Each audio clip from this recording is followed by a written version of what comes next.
Leave meeting. Beth says leave meeting. Yep. My finger always hovers over that button. All of us were like, what if we just push it? You could. One day Oh. we're all gonna do it simultaneously. I was about just to mess say- with you. The good That news pick a is the date and just be uninstall like, Zoom is out. away from the recently added, so I won't be tempted to click that. All of you can leave, and then I'll just stare into the camera like I'm on The Office. It's fine. Oh my god. I broke them. I finally did it, y'all. This is my life now, I guess. Hello, everyone. Welcome to Tales from the Forgotten Troop. I have some announcements, I think. If you are enjoying what we're doing, I don't have my dual monitor set up, so I should probably put this in a smaller window so I can actually see what's going on. Nah, you don't need that. Mm-mm. I should get anyway. I will figure this out later, I guess. If you're enjoying the show, there are numerous. Once again, if you're enjoying what we're doing, there are numerous ways to support the show. We have a link to our Beacons page in the Twitch chat, the Twitch About section, or the YouTube description if you're watching on YouTube that has all of our affiliate links. There's like Hero Forge, Humble Bundle, Epic Water Filters, other stuff. We have merch. You can go check out our Redbubble and buy some cool stuff. We also have a coffee where you can either make a one-time donation or you can become a monthly member to gain access to some exclusive bonus content. And always and forever, you can follow us on social media to get updates about the show, or you can join the Discord and become part of the chaos. We're growing pretty fast on there recently. Yeah, we've had quite a few new folks join Discord, so you should be one of them. And we'll love you Jump on in. forever. Water's fine. Yeah, if you want to hear me go on unhinged rants about the gay agenda, that's where that happens. I send unfunny memes on occasion. Mm-hmm. I send food a lot. Mm-hmm. Very good food. Come for the food. I send pictures of my dog and Ellen pictures of my cross-stitch. cross stitch. I make no promises as to what I'm going to send at any given point. Chaos. Absolute mean, chaos. Even what I do send is Yes. incredibly sporadic. There is no set schedule. Sometimes there's dice picks from Yep. things that I make that are shiny. You can also follow us on Twitch to get notified when we go live. If you're watching the VOD on YouTube, first of all, make sure to like the video you're watching whenever you're joining us, and also subscribe to get notified when new episodes go up every Thursday. But you can join us weekly live on Twitch if you have the time and the availability to do so. We stream on Sundays at 7 p.m. Eastern time. We should go around and introduce the characters, and I did not prepare an icebreaker question. Oops. Crowdsource. Sorry. Mm. I drove for like 6.5 hours. Mm. All right. Well, maybe this is a little meta. Maybe we could ask what our characters' icebreaker questions would be. Maybe we should ask what their middle names are. I actually have an answer for that. You Of don't? course you do. I do. Oh my Oh, god. I was gonna say, of course you do. You have 63 characters. If you didn't No, have a no, middle name, I would be upset. I have specifically chosen a middle name. Oh my god. This is not surprising in the least. If you're okay, here we go. If your character, we're gonna get super levels of meta here. If your character was playing a TTRPG, what type of, like, I guess, quote unquote class would you be from any system? Oh, god. We could be super meta and it could be masks. What playbook would they choose? Oh my The god. bull. That would be. I feel like I immediately have an answer here, so I think I'll start things off. All right, Janice. Hello, I am Mr. Crow, alternatively just Crow, and I am playing Joe Hatathley, aka Watchdog.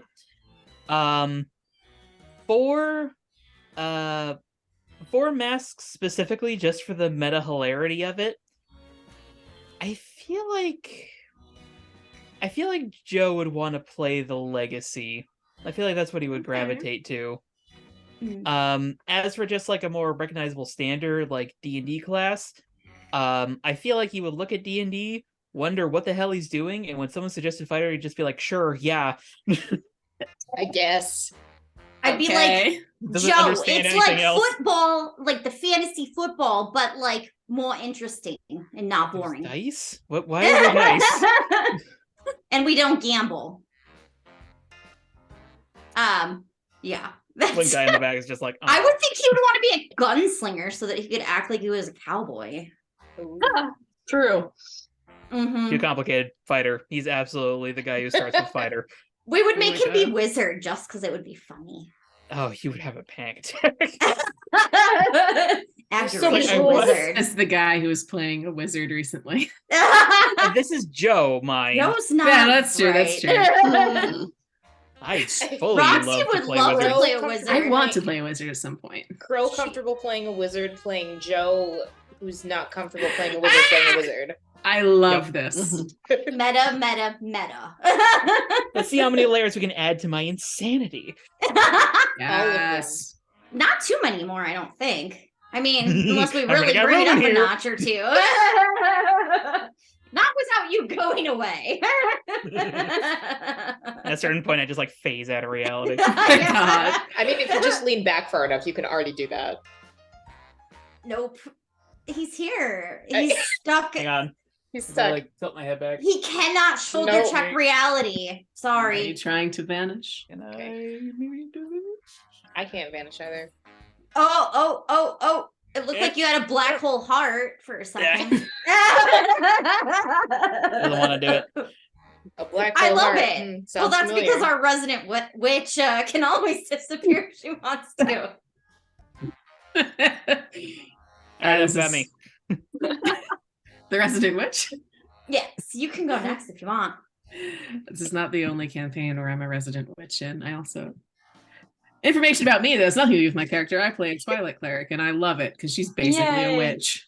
That is Anyways. wonderful. When you said Twilight Cleric, I heard Were you Twilight thinking about- character, and I was thinking of like the Twilight franchise. Hey, how long have you been Fucking 17? vampires? That's You want one mod for World of Darkness, I Twilight, guess. but gay. And you want Twilight, but gay. Oh my god. I don't know if Uh, you want a gay Twilight. Twilight wasn't very good. I'll tell you the inside joke later. We can make it better. Being gay would make Twilight better. Yes, That's it fair. would. That's fair. It's only slightly though, because then it's a dysfunctional gay relationship. I was about to so- say, yeah. True. And okay. Regardless, off topic. I am Brianna. I play Cynthia Evans, otherwise known as Echo. And for the record, Echo is the protege.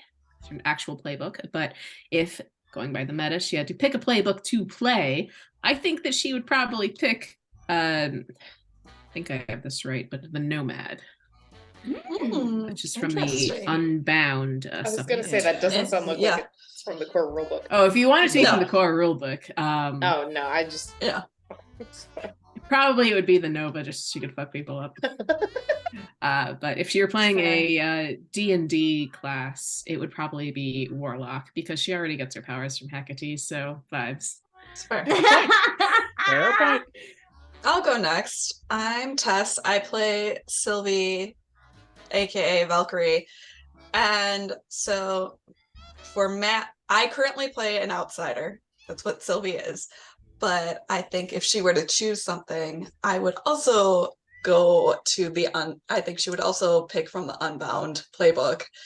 And I think she would do the Scion, Ooh. which is Okay. a child of Lilith. Interesting. Okay. That's what for I was D- gonna say. As for a D&D class, I think Sylvie would be a druid eloquence bard. High Yes. class. See. I I love have it. played that and it works well. It is beautiful and I love it. I was gonna Yeah, say no, druid she was Tess. such a hippie. She was like a nudist hippie, like wore as little clothing as she could. I may or may and not be was- playing that class combination right now. She has a courtesan and she seduces everything that moves, and it is wonderful. Perfect. I love it. I love that. This is amazing. My DM hates it. So you are a druid, so do you literally mean everything that moves? Oh God. If she Yeah. wants to, yes. Oh my. Do it like they do on the Discovery Channel. Listen, are we reviving that one Reddit thread that's like archdruids have a responsibility to revive extinct species? I didn't need this I've never knowledge. seen that, but okay. Things I are mean, if paying you with awaken- information or money, and that's Oh my that's it. If you awaken them first, they're technically sentient and can consent. Yes. So Consent is always That's ensured, true. but This is not where I thought today was going to go. your philosophical conversation. God. Anyways, I'm Jenna and I play Roxy. We both go by she, her. And she is the Bull playbook. But if she had to pick a different playbook, I think she would actually choose the Joined with ooh. Elena or Cynthia. Not because she just is maybe has some, I don't know. She's just very attached to them. Yeah. She Codependency, likes when we do baby. things together, okay? Yes, innuendo intended. Yes. Anyways, so but if she had to pick like a D&D club, I'm gonna make this way more complicated than you actually think it would be. I would actually choose a Blade Singer monk combo for her because she Okay. would want to be able to have flaming fists. So green flame blade on your fists. Nice. Oh my. Yes, Okay. it's possible. I've done it before. I've nerfed every D&D combo to make it as ridiculous as possible. If We I approve. can, I've done it. Is that rules as written? Or Yeah, I don't Oh, shit. know if that would work. it was but if Adventures it League approved. does- Ooh. They have even more. They have But more my rules. goal was always to push those rules to the absolute limit to annoy everybody at the table. Because they'd be like, oh my God. And I'd be like, no, look, rules is They'd right. be taking it too seriously, and you're just Yeah, like, yeah. fuck you. oh my God. So yes, that's what she would do. She just Okay. wanted Flaming fists. Nice. I'm Maria. I play Elena, aka Easy Living. If she did a different playbook, I think it would be the Delinquent. I love it. She's got a background borderline doing chaotic things anyways. We might as well just go all in on Delinquent. I love it. I'm here for Um, it. If I got to play, I would definitely want to be the delinquent. Yeah. It's a fun playbook. Yeah. And then if she picked a traditional D&D class, probably Trickster Rogue, and she wouldn't have any healing spells outside of the ones it forces you to take. I effing love that Yes. so much. I was a trickster warlock. Nice. This is true. Mhm. I like Once upon a time. doing the trickster thing and casting mirror image, so there can just be like an army of you. Mhm. It's not actually that useful, but aesthetically, But it's I'm funny. here for it. So yeah, they're your backup dancers. It's great. About to say you do that and then you start dancing, and then Yes. it's just like chorus line. That. Okay. I'm gonna say that Cynthia as a warlock subclass would probably be Archfey or something. I don't know. Yeah, Ooh, that makes yeah. sense. Joe's boring. He's a champion. Are you sure it's not Great Wants Old One? as much I feel simplicity as like possible. Hecate is probably like an eldritch being from. I don't know. Oh, yeah, that that's true. depends. Is Cynthia making a pact with something on the other side of the portal, though, in this situation? Hecate's from the other side of the portal. Plot twist. Plot twist! Oh, my God. which didn't help. Joe will actually like God. his head will explode if that happens. I don't know. I just watched you shoulder check reality. His head is pretty close to exploding, anyways. It just needs a tiny little push. I mean, he's regressed into his own trauma and chooses not to see the obvious signs of the false reality he's Oh my in right God. now. He might see it. He just also might wanna You might pretend he need to go doesn't. and find him and talk to him about it. Those in order to learn ostrich any of that. tendencies, I think, like sometimes when there's a problem, I feel like he'd rather stick his head in the sand than Is that a real sometimes deal with term? it. Ostrich tendencies? Is that like an actual term? It is It's a now. Great I term. mean, Yeah. it's We not. have just added it to the dictionary. I mean, to be fair, I stole it from a book that I'm listening to on an audiobook, The Fever Series by Karen Monin. She talks about how she's Good always had term. ostrich tendencies where she'd rather just stick her head in the sand than really like think too hard about things that are difficult. I like that term. I'm using that Yeah, term. yeah. Do it. It's not a clinical term, but it should be. It might It be is one now. day. It is if you Yes. use it. Yes, exactly. So, I mean, I just did use it. Oh my God. We've made psychological history here, everyone. Thank you for being here for this momentous occasion. Let's get started on our game. yeah. Let's go retrieve said watchdog. Let's go get our ostrich So- I back. think y'all need to find each other first. Yeah. Yeah. Previously on Jukebox Justice, Sylvie rejoined the team after the events at City Hall and went to help Echo try and track down Sarah. She found Sarah's scent cut off. Okay. What did I say? She found Sarah's scent cut off sharply on top of the next building over from the museum. And since she felt she didn't have as good of tracking skills as Watchdog, suggested they call in the rest of the team to figure out how the hell to resolve this situation. While Echo was initially against the idea because she was worried about how Watchdog would feel about helping someone who wasn't exactly on the quote-unquote right side of the law, she did relent and agree they needed more help. Roxy and Watchdog rejoined them, and Watchdog was unable to locate Sarah's scent anywhere else in the city. He also caught wind of another scent, which smelled human, but not, since it carried a bit of bitterness. Roxy, feeling like the obvious option was to just rip the portal back open, and with Elena's help, managed to do it. Huh? Did it, and was just like, we should just go through.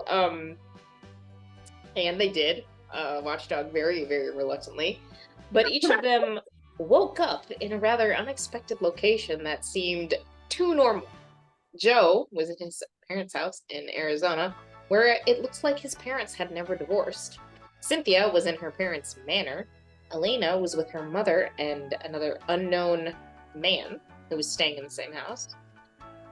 Roxy was at her home, but her room was a lot different than it should have been, featuring sports posters and books rather than bikes and car parts. And Sylvie was in a house she didn't recognize that had a cat and a dog. And she just left. I would just want to say that Roxy was in a hellscape where she became Joe.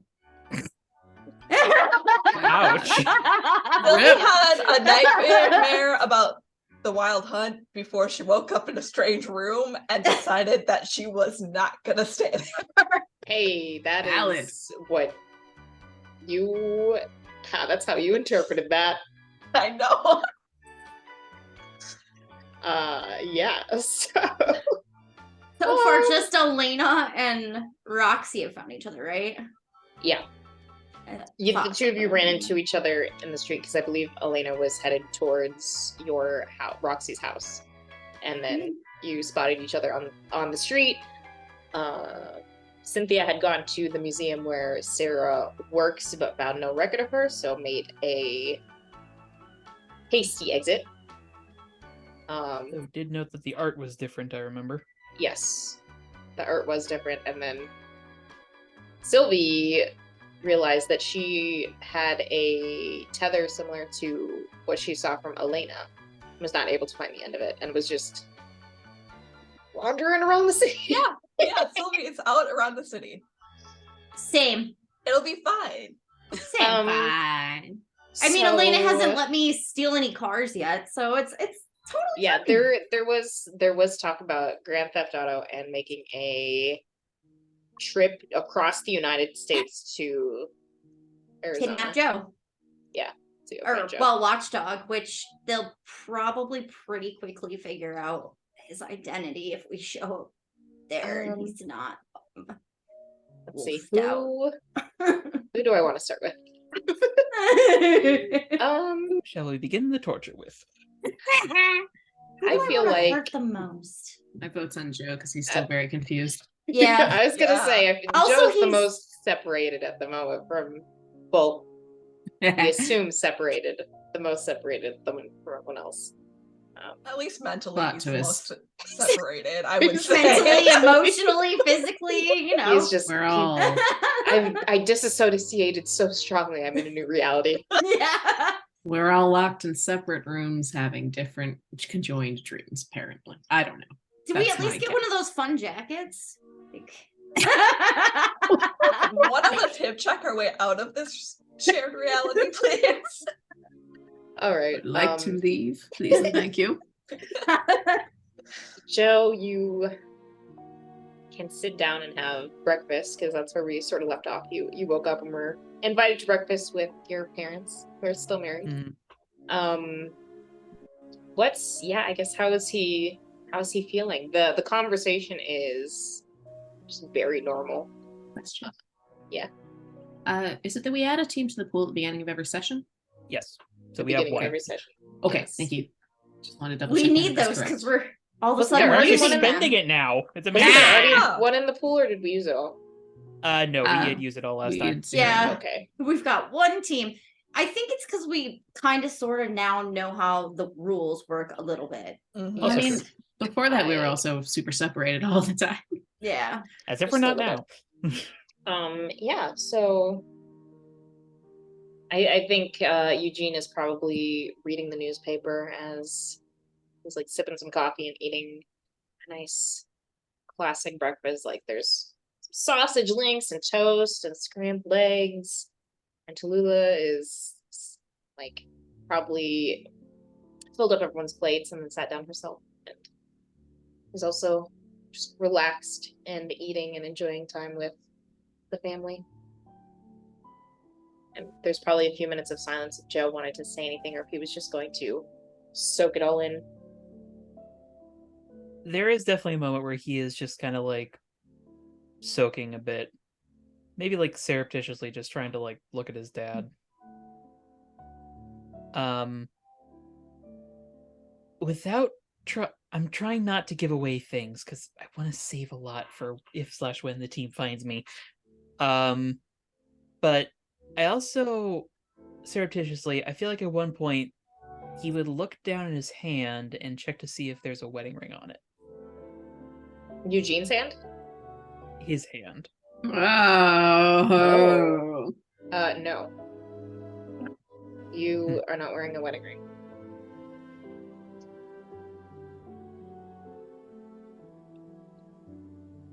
Why would you be in your Spider-Man sheets in a twin bed at your parents' house if you were married? They were cowboy sheets. It's really the same thing. Cowboy is- Spider-Man sheets. The bedroom is obviously in Western theme, okay? I don't think it really matters that It much. amounts to the My same point point. is still the same. Again, this will make sense later. Just No, I think Joe it makes is. sense now. This is funnier this way, actually. Yes, there's a trundle bed, and you just pull it out, and there's your wife. Jesus Christ. What? Anyway. Anything else you'd like to do in these early moments?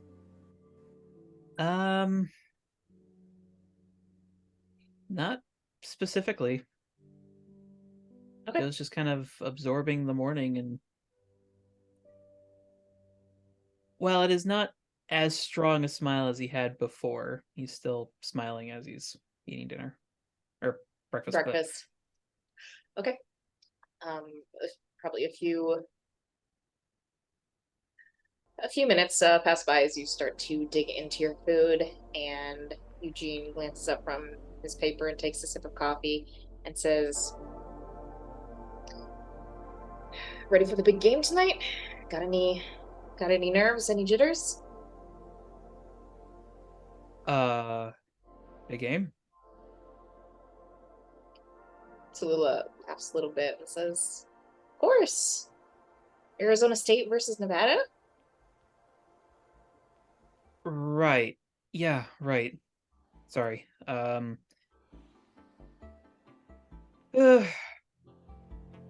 guess I'm feeling ready. I should probably get some practice in before the game, though.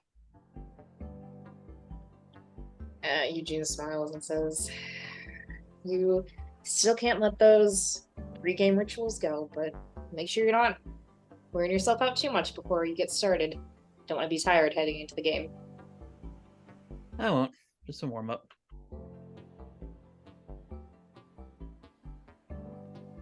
Yeah, if you need me, you'll know where to find me. Kind of finish up breakfast and sit his plate by the sink. Yeah, and as you do that, and as you're heading out, Tallulah says, "We'll see you tonight." Yeah, see you tonight. And as Joe's walking back to his room to get changed out of his pajamas, I want to look at the pictures on like the hallway. Like, are there pictures I recognize? Are there pictures I don't? There's probably a few you recognize of early birthdays and holidays that before you and your mom left. But there are also older pictures. You can see a tradition started every Christmas having some, not really like an ugly sweater family photo, but just doing like a seasonal holiday photo each year to keep on the wall, so you can see there's like more family portraits. There are some photos of you with some other members of the Navajo Nation being involved in their cultural celebrations and activities. There are some nice solo portraits of Tallulah out in like a field with some flowers. Springtime. Do I see Henry in any of them? No.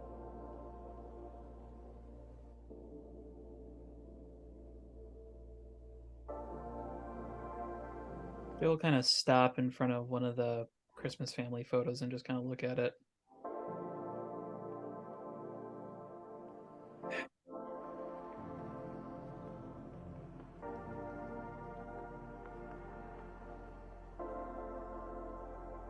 He's got a sad smile on his face. And he goes and gets changed and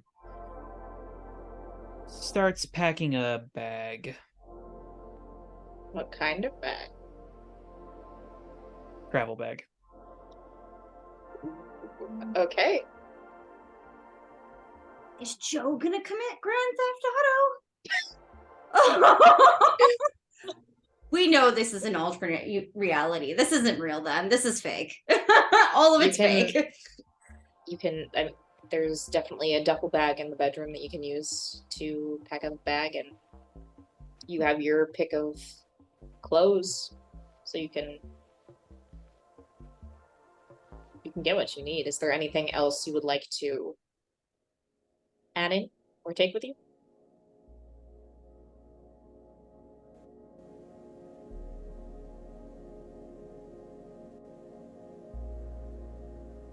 You said there's some pictures on Joe's walls that he didn't recognize, right? Yeah. Lots of various sports teams growing up. Is there one that has Tallulah and Eugene in it along with him?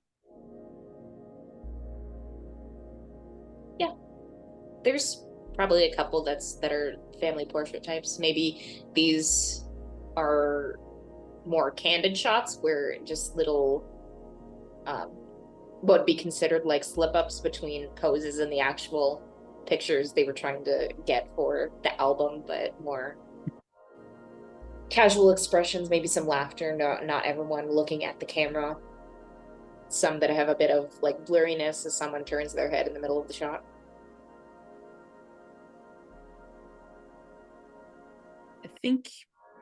I think he finds like the one that looks the messiest, but is also in some way kind of the funniest as a result. And Okay. he'll take it out of the frame and sort of like fold it up and put it in his pocket. Okay.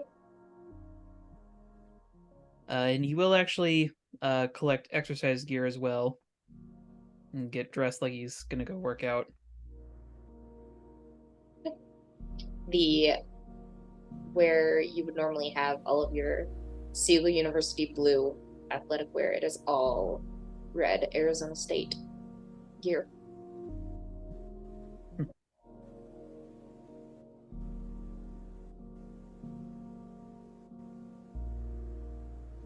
He'll get prepared, and working off like the fuzziest memories once he's ready and has a bag packed.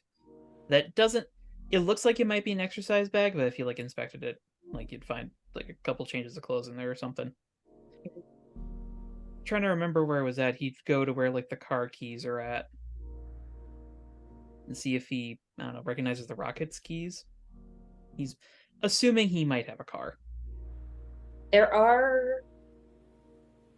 There's a little bowl on a table next to the front door that is meant to be for the keys, but occasionally like little bits of change and receipts kind of just get dumped in there as well. There are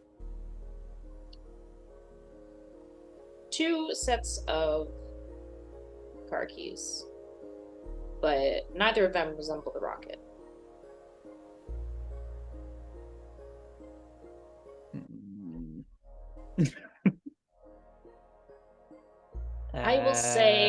I'll say remembering back to, sorry, I can't tell if there's a scratch on the wall or if there's a bug. I think that's a scratch. Remembering back, you recognize one set as belonging to Eugene. I'll grab the other one then. Okay.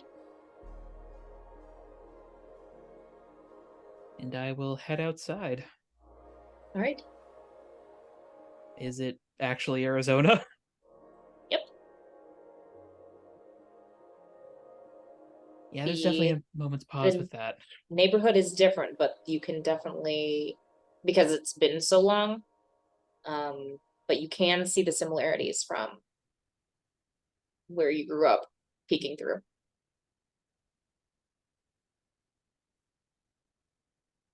Holy shit. Okay. What vehicles do we have? I imagine there's probably a more plain, like silver or beige Oldsmobile and a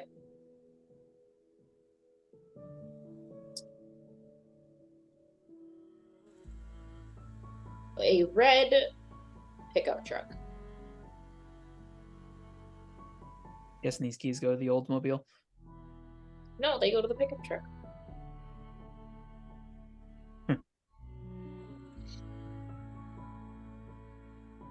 The paint's a little faded and you can see some scratches and everything, and there's a little bit of rust on the bumper, but looks like it will have no problem holding together.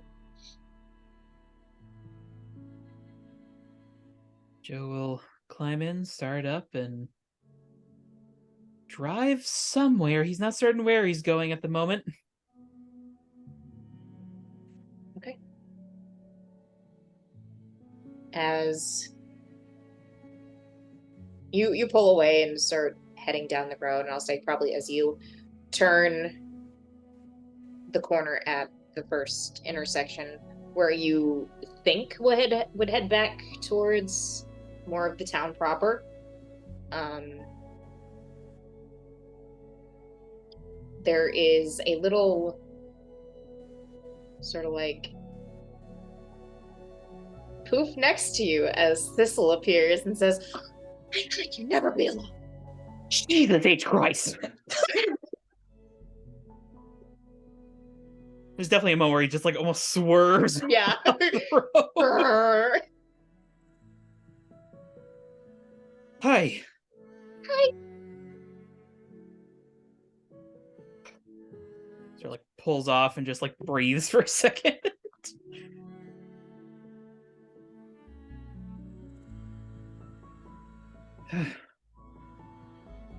She flutters over and like stands on the dashboard.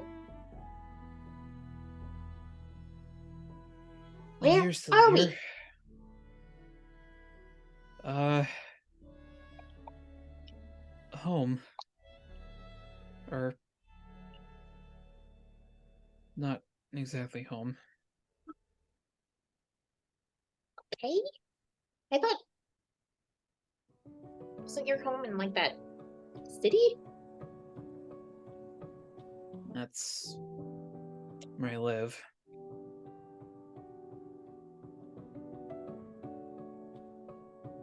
This is my hometown. Okay. Well, where are your friends? Your team? I don't have a clue.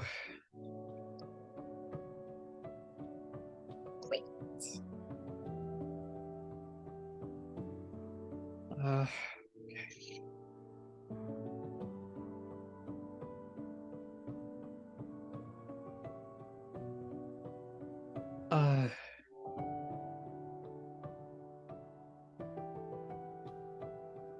How much of that did you see?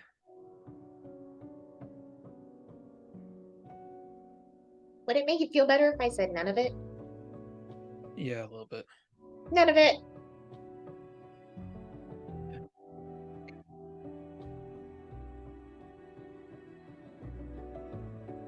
I got one idea how we might get in touch with them.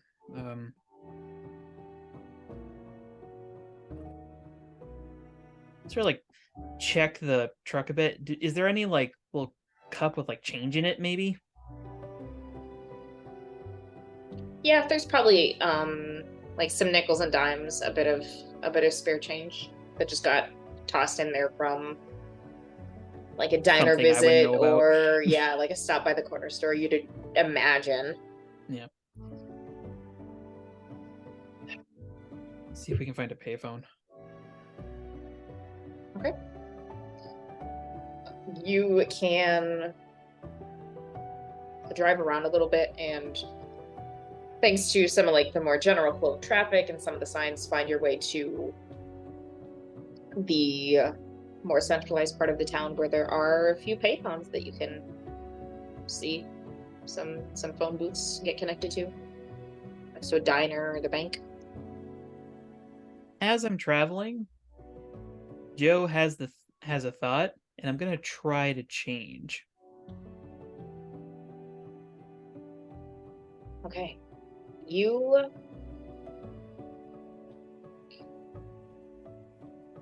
attempt to do so, and on the first try, nothing happens.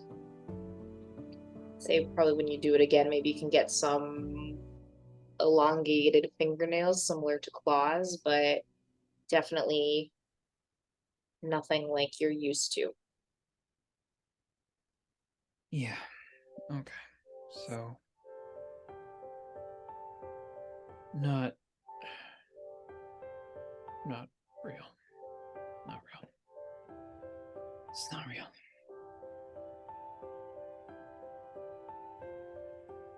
Yeah, and then I'll find a payphone. And well, Joe knows a few numbers for a few folks in Halcyon. Hmm. He's probably gonna start with Henry. Okay, you answer. I'm really glad I looked into this for my research, but you answer the phone. and get connected with the operator. And when you ask to place a call to Halcyon, are basically informed by the operator that they'll need to call you back when they have a reserved line for interstate calls. Right. So it could be they would need the phone number of where you're at and say it could be somewhere up to an hour. They would also need to know who is covering the cost of the call.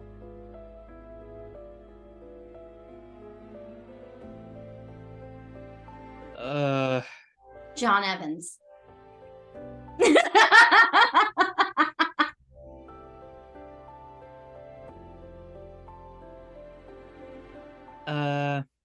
I think he would say, yeah, the Evans household. The operator says, do you have the number associated with that account? Like, Somewhere an operator's just like, well,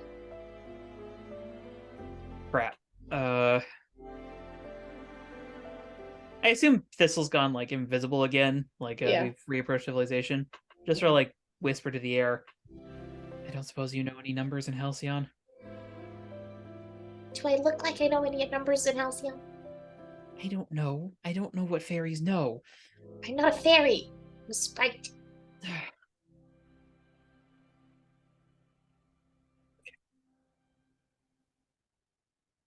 Okay.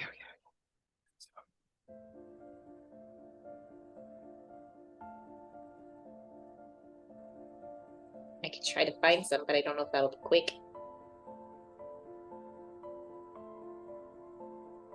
I mean, you could find some.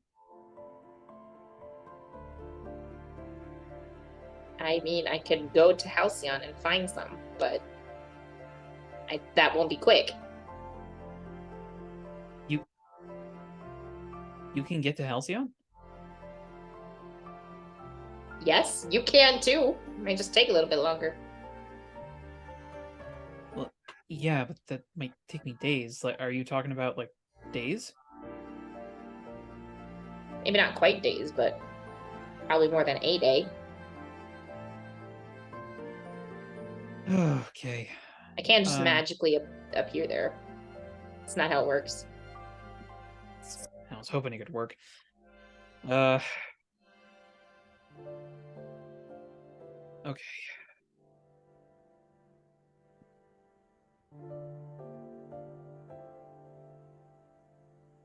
I don't know if they both work or not.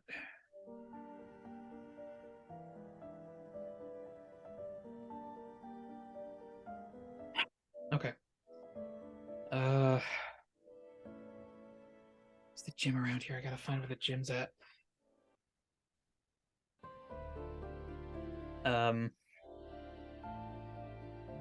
And Joe is gonna start trying to ask around and figure out where like the community gym is. Or heck, maybe somebody recognizes him.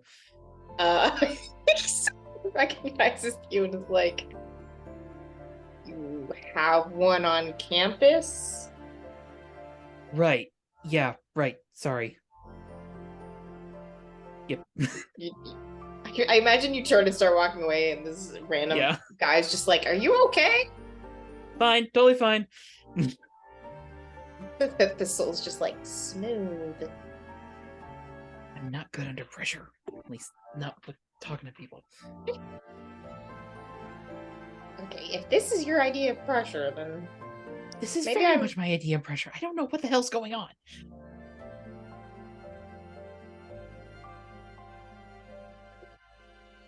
Maybe it's not like it's so different from what you usually have to deal with. I have noticed that you're not great at lying, so maybe I'm expecting a little too much. Kind of an asshole. And you called me a bug, pot kettle.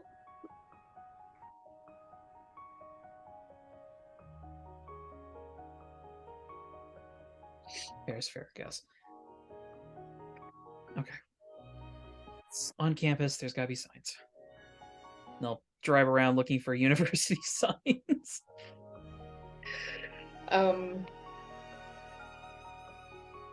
Yeah, there's probably, I imagine the university isn't right in the town where you're living. It's probably Oh yeah. like a couple miles at least down the If highway it's a state or university, it's not in the So, Navajo Nation. It's gonna be yeah. outside of it.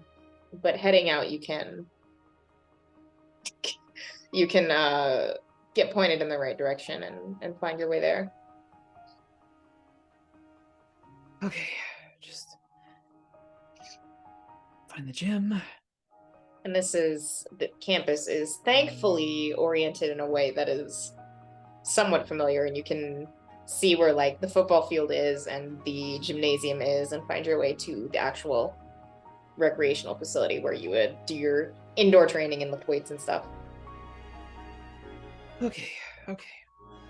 Now there should be an office around here, and the office is going to have a phone. Where's the office? Are you looking for like the athletic office or the administrative building? Athletic office. Okay. You can, I'd say that's probably attached off of the actual gymnasium rather than the recreational like training area. They probably have, I'd imagine that offers more space for the different coaches and athletic directors. So you can. Is there someone there currently, or? Probably at least at the sort of main office. Well, actually, in this case, it'd probably be like a box office for tickets. Okay. There's no one there currently, considering it's still relatively early in the day and a Saturday. Okay. Joe just kind of like double checks around, and then can I find a phone number for this phone on the phone itself at all? I know that used to be a thing where they would like put stickers on it. Yeah, I'd say there's probably either something on the phone itself or like a little piece of paper taped to the wall, like this is location, this is the phone identification and the phone number and all that jazz. Okay. And then we'll get back on the line, hopefully with a different operator. There are many operators. Okay. Also, they handle so many calls, they would probably not recognize you by voice alone. Yeah. And I would ask the operator if they can get a phone call to someone specific, even if I don't know their number necessarily in Halcyon. It might take a little bit, but if you've got a name, we can usually track them down. Okay. I need to talk with Cynthia Evans. Okay. We can work on setting up an interstate call for you. What's the number we can call you back on when we get that sorted? And I will give them the office phone number. Okay. They take it down and say, and who should we ask for? Are you going to be the one who's answering the phone, or is there a possibility someone else could answer in your stead? Someone else might answer. Just tell them it's for Joe Hatathli. All right, Mr. Hatathli, we will work on getting this call set up for you. All right, thank you. And the line clicks. I turn around to talk to Thistle, realize she's still invisible. Just like talk to the air again. Okay. I need you to stay with the phone. If it rings, come and get me. I'm gonna work out, I guess. Oh, this is so weird. Okay. Guess I'll stay here. For the record, sorry. It's been a weird day. That's kind of apparent, but your apology is noted. I'll take it. Joe will go to work out, not really knowing what else to do in the intervening time. I've got all this nervous energy. I have to get it out some way. Yeah, he's just like, I have no idea what the hell is going on. Emotions are not where they're supposed to be. I'm not where I'm supposed to be. Help! My emotions have escaped their box. Okay, so I would like to know what Cynthia is doing since she left the museum after not finding any record of Sarah. Her next stop is the library. Just the general public library? Yep. Okay. Because it's probably closer than like the university or something. Possibly. Maybe to the museum. Yeah, I think that would make sense, having those buildings sort of clustered together. You can get to the museum. I'm gonna see Looks if familiar to the museum that you know. she's gonna try to track down any books that have a history of Halcyon City. More recent is preferable.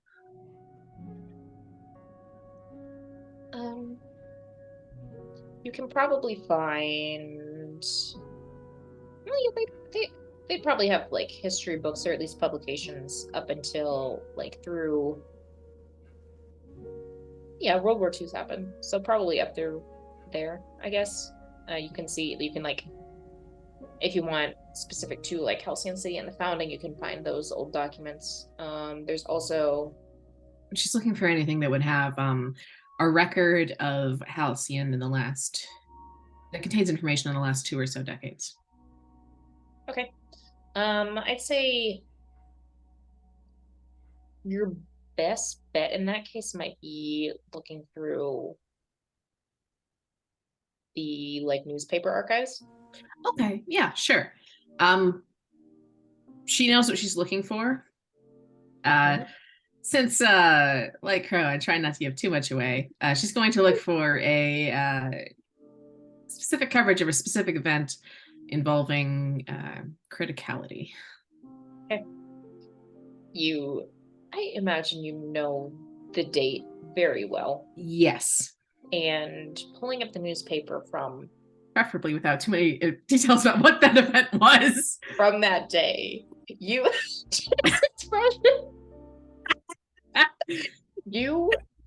the coverage for that day has no reference to any criticality event. It seems it is all very normal. Step 2, seeing if there's any record of that name in general.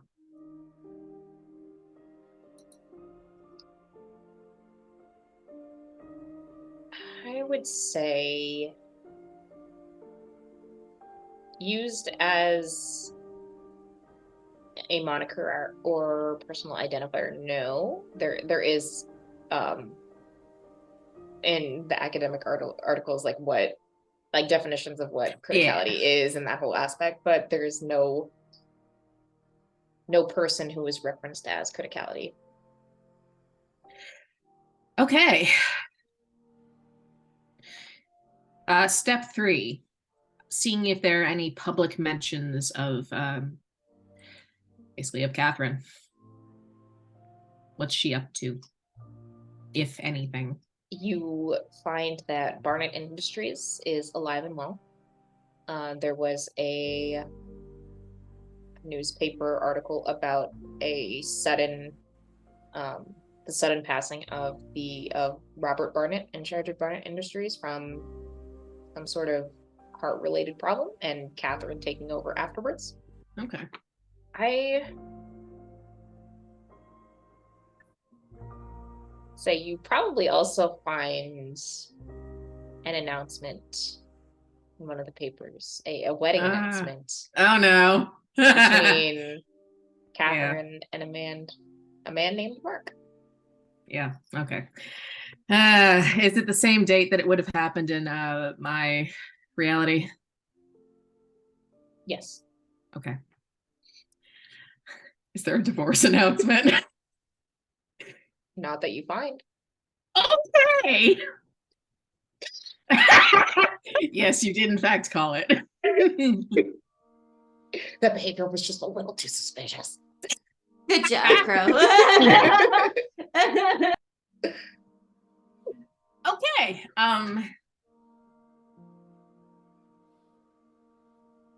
Do they have any adopted children mentioned? No. Okay.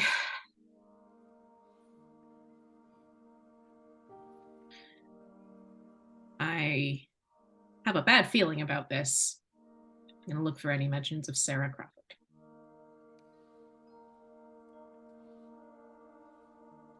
You, as far as the newspaper goes, you're not finding any reference to her. At least not quickly. Fair enough. Suppose that makes sense. Also, double check the obituaries just to be sure. Nope. Nothing there. All right. Given all of that, and having a suspicion in her head of what has happened in this reality, I'm not going to look for Catherine. I don't want to know. Okay.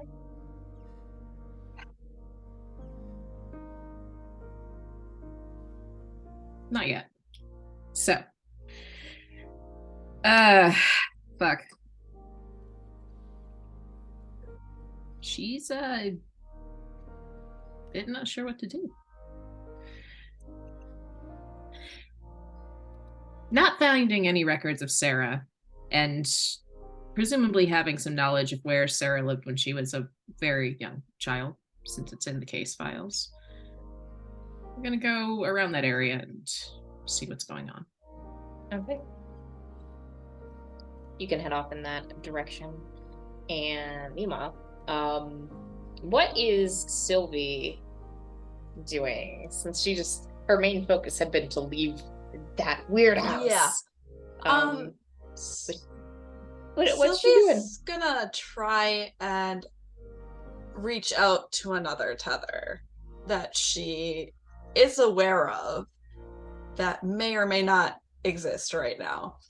And that is that little charm I gave to Cynthia to see if I can find it and if it is anywhere in this city, because it is part of me.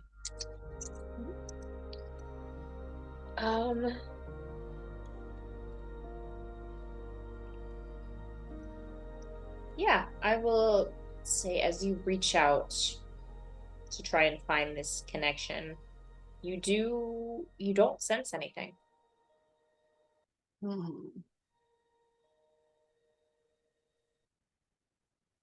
I think Sylvie is going to try and go to the museum then, or at least I don't think she's quite made the connection of the Sarah is, because she's met Sarah. I don't think she's met or realized it's the same person, but I thought Those she would be did different once. museums. Yeah, just to where she last saw the team, basically, and she's going to try and head that way.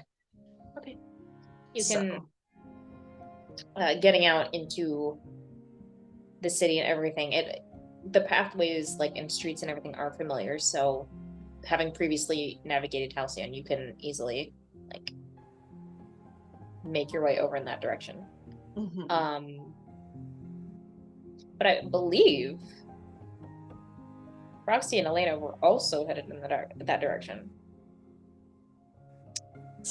It's fine. It'll be just the chaos gremlins. Oh, good. It's the chaos trio reunited. Sylvie is crossing Halcyon City to get over there.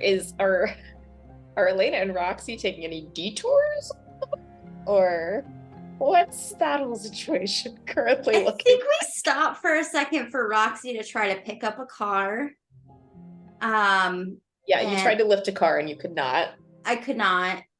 Then I suggested we steal a car, and Elena said we should wait to see if we can find Cynthia at the museum, and after that, we could consider stealing a car. Yeah. First, we gotta find Cynthia before we do any crime. We need to be super gay. We need the full lesbian polycule before we can engage in crime. It is the rule. It's in the pamphlet. Cynthia approved crimes only. Yeah. It's just like when she told Joe she didn't ask him for her permission, or she didn't need his permission. Head. Yeah, I will say that because of how quick Sylvie's exit from the house was, she probably arrives first. So you just like stand awkwardly outside or go inside. Sylvie's gonna try and I'm up to the roof.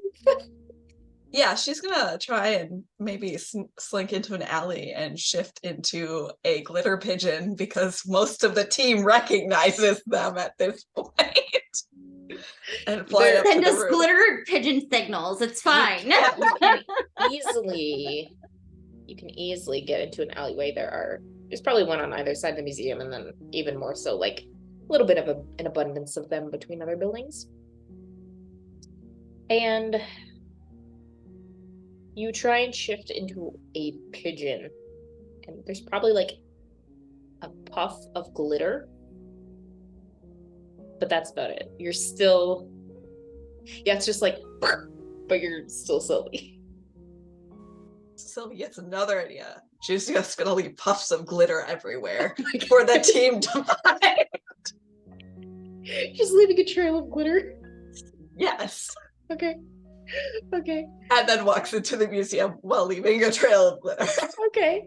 I love this. Okay, yeah. You can go into the museum. Elena and Roxy. There's glitter everywhere. This is not hard to find. You start approaching the museum and just see this like showering of glitter that Oh, just good. goes into the museum. Oh, good. Sylvie's here too. Then we just gotta find, make sure Cynthia's in there, and then find Joe. I mean, Watchdog. That? Did you actually just slip up in character, or was that? Yep. Okay. Somehow Okay. she doesn't feel like she has to keep Joe's identity from her girlfriend, since he doesn't keep their identities from his girlfriend. So You did not know that. Well, You haven't yes, I do. Cynthia told me. that's true. Actually, I don't think Cynthia knows that. No, you had That Henry knows, yeah. You had said Oh. in a previous conversation, I think, that you knew. Well, I mean, Henry knows who Cynthia is. Yeah, like I feel like Henry has recognized you enough that like super genius detective mind like put two and two together. She knows. Also, Roxy's like, Henry's pretty smart, and if he's on a team with 4 girls, and he's always hanging out with 4 girls.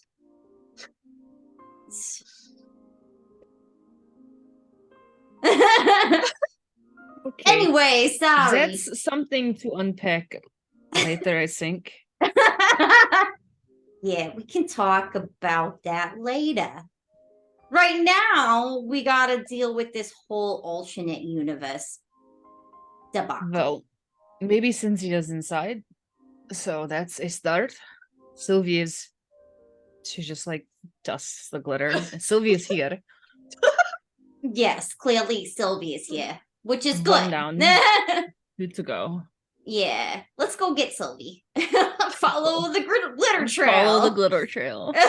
Just like arm in arm, Let's following go the glitter. grab Sylvie before she eats someone. Yeah, it's pretty important. I mean, we should really start with minor. Shouting down on someone in this universe. We should start with minor felonies before we go full cannibal. There's still food in this universe. I think Do she's you a think- humanitarian. No food, just people. Let's be honest, Sylvie's not eating anything in this universe, period. Yeah, she knows better than to eat things in strange portals that we shoulder checked open. But you can follow the glitter trail, and does Sylvie just like sit on a bench somewhere? Or like just keep wandering around the museum? I mean, she'll sit on a bench eventually and then make sure no one erases her glitter trail, basically. She will glare down any custodial staff that are there. I think at first definitely like just as people are casually walking through, I think they unintentionally like kick some of it and spread it out a bit, but it's still like mostly able to be followed and appear in a consistent pattern. But there may or may not also be like, it might slowly be saturating the air in the exhibit she's in right now. They're never gonna get the glitter out of any of this. Good thing it's not real life, because the museum people would be so upset. But I mean, personally, I like the glitter. It gives it a certain flair. yeah, eventually the two of you do see Sylvie sitting on a bench, the glitter trail leading to her. Sylvie! We found you. Hugs. The Chaos Trio's back. Yes. And we're in a museum. Nothing could possibly go wrong. I am so happy I found you. This place is so wrong. I woke up in a human house. Are you human in this universe? I don't know. I have less control of my powers than I would like. Yeah, I don't have powers in this universe, and I don't think Elena does either. I have some powers. Just not. Do I just need to glitter. try harder? Try to don't pull know. one of the paintings that's like bolted to the wall. No, Can wait. see tethers still in this universe, which, by the way, Cynthia does not have her tether anymore. Uh-oh. Maybe she still has it, or you currently cannot find it. What if we That's go to true. his sister's clinic? Maybe we could find her there. I called her house, and she was not there. That doesn't surprise me. If you had called my house, I wouldn't have been there. I don't Yeah, even know you I'm had the basic- house. I didn't either. I'm basically Joe in this universe. I basically am like a rock star rugby player. I'm a big deal. But that's the only weird thing I think in my life. Why bring up Joe? Well, he's like a rock star, like football player, whatever. I don't know. I mean, you're a rock star football player too. That, well, not as big as him, but that's only because I'm not allowed to be an offensive tackle. Apparently, it's offensive for me to be a tackle.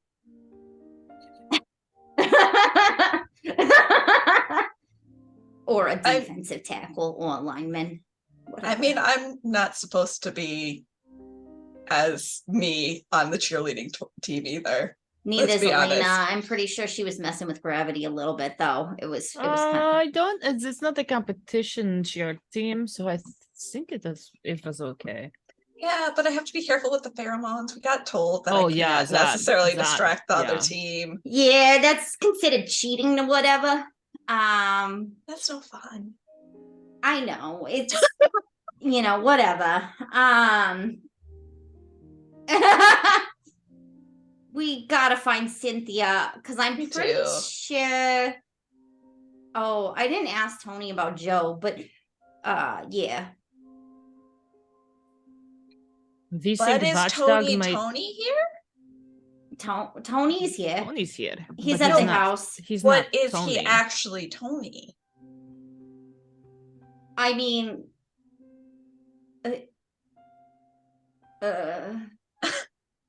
How I much don't- of here is real is my question. I don't think like- any of it is. Well, then the people wouldn't be real either. So would Tony have any knowledge? is he a that figment of you my don't act- imagination Yeah. or somebody else's projected imagination of Tony? I don't really know who's creating this universe. Is it my brain? Is it your brain? Is it your brain? Is it some other brain? Is it whose brain is in charge? Because I'm that's who I not- want to talk to. I'm not entirely sure. I don't think my brain's creating this universe.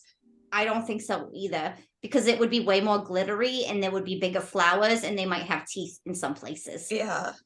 I did have a eyeballs. disturbing dream before coming to the universe, but we can talk about that later. Let's go find Cynthia.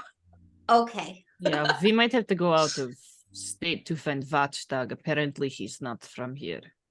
Yeah, we're gonna steal a car. But you ended up Oh. being. We have to find Cynthia first before we do any crime because I feel Yeah, like she should be yes. here. We should first. also get her dad's checkbook just because I'm pretty Yeah. sure gas costs money and stuff. Well, actually, I do know that gas costs money because I actually spend a good amount of money on gas because I drive around a lot and street race and stuff. So we And, steal Cynthia's well, Stan's money. We can do that. yeah, no, absolutely. It's a little harder. I can't turn into a mouse to grab the checkbook this time. I'm pretty sure. Well, because we already tried the penthouse, right? And it was like just not. Nope. Oh, You came straight to the museum.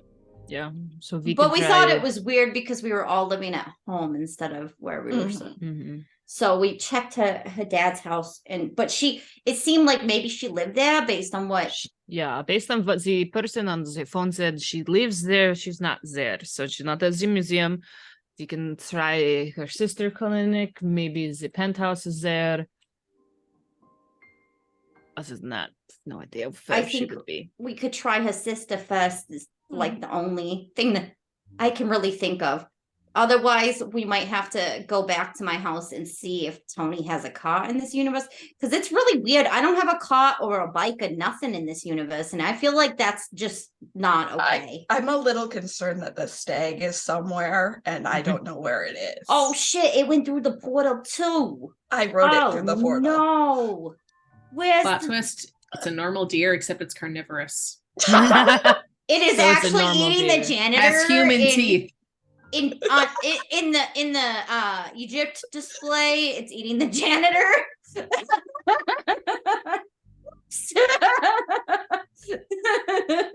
It'll be fine. Real anyways, it's fine. It's fine. Is it It needed cannibalism if the protein. people aren't real? No. Exactly. I mean, it wouldn't be cannibalism because the deer is not a human. Or Right. the stag isn't a human. Animalism, I don't know what the word would be.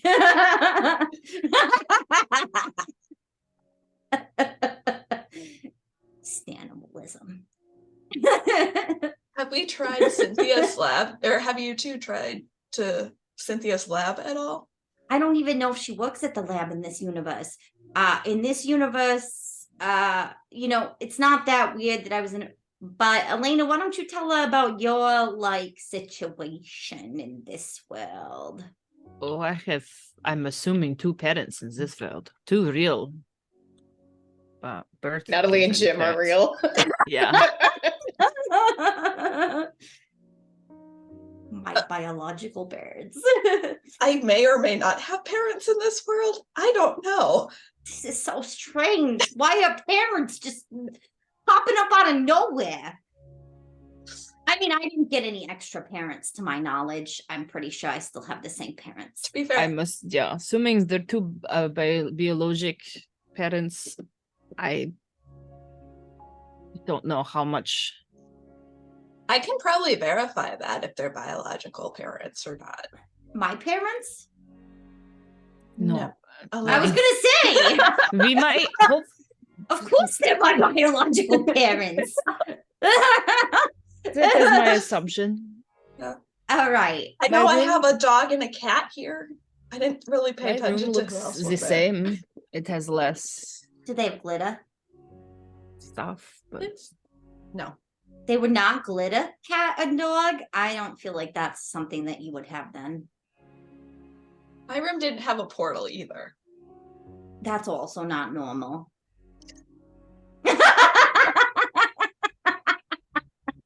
Let's be honest, if my room had a portal, we would have gone through that portal. I would have found you guys and taken you back to the portal. Well, then we could take that portal and then of another portal back to the room and we would already be back to our world. But Yeah. I think we came here for Cynthia's friend Yeah, we did. because she might be dying, which I'm so It's- confused about what's happening right now. So we need someone with the ability to track the scent of blood again. And we don't have that. I have really bad news. I'm pretty sure our scent track is in Arizona. Why is Watchdog in Arizona?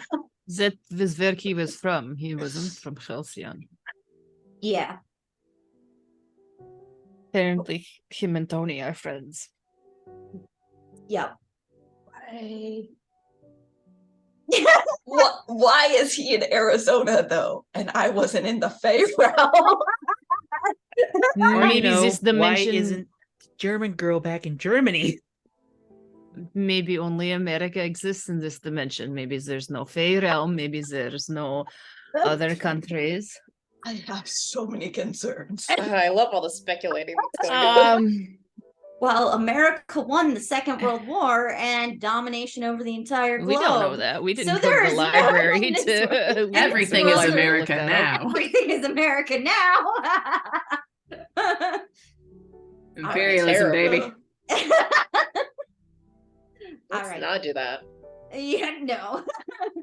This was Hard supposed to be pass. a nice world. This was supposed to be a nice world. This was That's a no from me, dog. Fine, this world, we're gonna destroy this world anyway. It's fine. Yeah. It doesn't really, you can't destroy something that doesn't really exist anyways, right? Like, We can wipe its existence from whoever's making this world exist. I mean, it's probably like a projection, some sort of projection. I don't know how you know what? Cynthia needs to help me right now because I don't understand all the theoreticals of this. Let's go find Cynthia because All right. well, I'm good at breaking physics. I'm not great at the Same. initial part of physics. I'm also good at breaking physics. High five for physics breaking. I'm For the pretty rest- sure Elena's good at it too. Yeah. Yeah, You I know think what that's we could fine. all do together? We could probably just break this reality.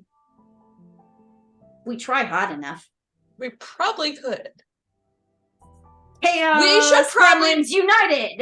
Let's you know what would be a great idea? You know who has a super great power amplifier that we don't have our abilities yet fully yet, So right? you want to find Tempest in this world? Yeah, let's find Tempest and steal her shit. She might not be evil in this reality. It's definitely an alternate reality. Sylvie. We know those exist. How are we gonna find her? We could go check the warehouses after we check the clinic. Yeah, let's also we also could go, let's find Cynthia, then find a tracker, and then use the tracker Watchdog to find Tempest. Yeah, so Watchdog has just been demoted Watchdog's to real tracker. far away. Really, It's fine. what if we could try to go take a nap and then I could think about him really hard, and then maybe either I can bring him into my dream, I can be in his, I don't know. Watchdog's like, I'm in hell. Yeah. She's gonna enter my brain and it's not okay. Oh, well, yeah, maybe if Brain we're here domination. at night, we could try the dream talking. Yeah. If we don't At find the him by night, then I think we should go to Yes. sleep. We can all sleep at my house since it's the least bizarre of us, because it's Yeah, I'm not mostly going back to normal. my house. Yeah, I don't think you even know those people. And at least I know the imaginary people in my house, sort of. In theoretically. They seemed the same, but I didn't really stay too long because I didn't want to get emotionally attached to figments of my imagination. Mm-hmm. Or Especially- figments of someone else's imagination. Right. But we can meanwhile Joe's reminiscing in this fantasy, my parents are together and I'm going to a Big Ten school and all right. Anyways, let's go to the clinic and then we can try the warehouses. I don't think Cynthia will be at the warehouses, but maybe we could find Rampage or Tempest, Mhm. and maybe Figment, Imagination, Rampage, and Tempest could help us. Maybe. Theoretically. Have you guys seen any super powered individuals here? Not to my knowledge. No, I don't think so. Because I can't shapeshift at all. The glitter's the most I can do in that respect. Plants aren't responding. I can see vague health bits. Okay, so I only know the identity of one powered individual that maybe has powers in here. But you can't ask me questions about how I know or why I know, because I'm not supposed to tell anybody anything, okay? All right. If we find Cynthia, maybe she has found Hecate. Yeah. Yes. I know where or I can find where the Iron Maiden lives in this world. Maybe, and we could check to see if she has power, but I don't know. I'm pissing off figment imagination. I'm gonna Iron stop at like a Maiden. newspaper stand and just see if I can read a headline or something. Because if there's something super powered, that would probably be in the headlines or something. Yeah. Let's go to the You scoot superhero it up. sections. Yeah, I mean, you can. There's probably plenty of newspaper stands, so you can easily find one. I imagine maybe the museum also sells newspapers on some level for people who come in, but there is nothing, no mention of superheroes or superpowered events. Okay.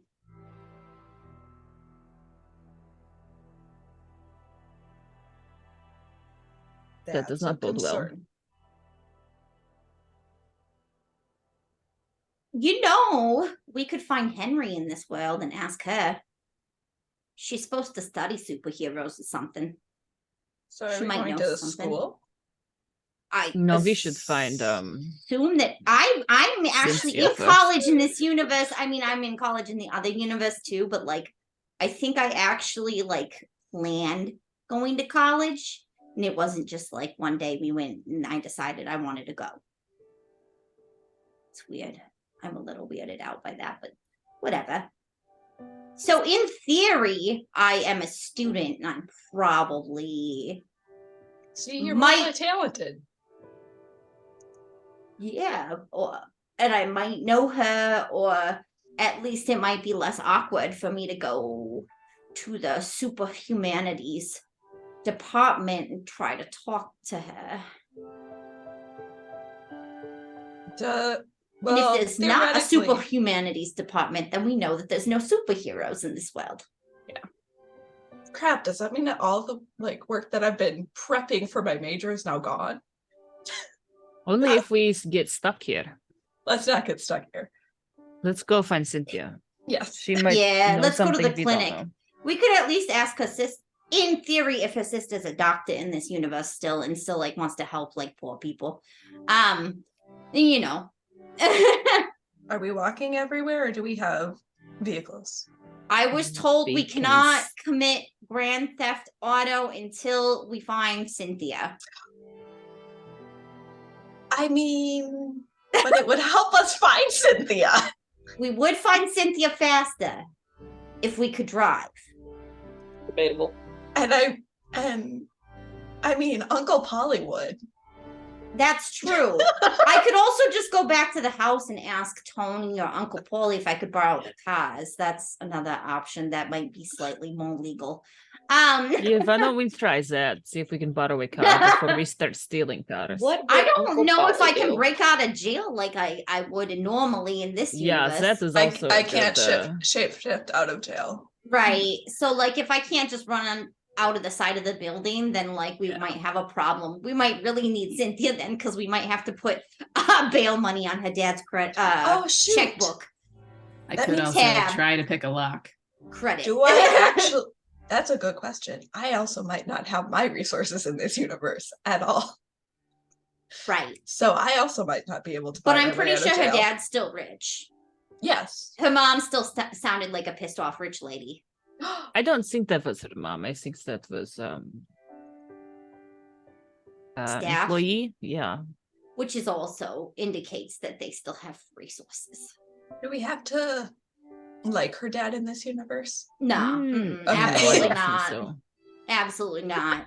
I'll hate him in every universe if I'm going to be honest. Fair. Yeah. I would shoulder check him right into some sort of hellscape reality if I could. And honestly. Anyways. Let's put a pin in that plan What if for I later.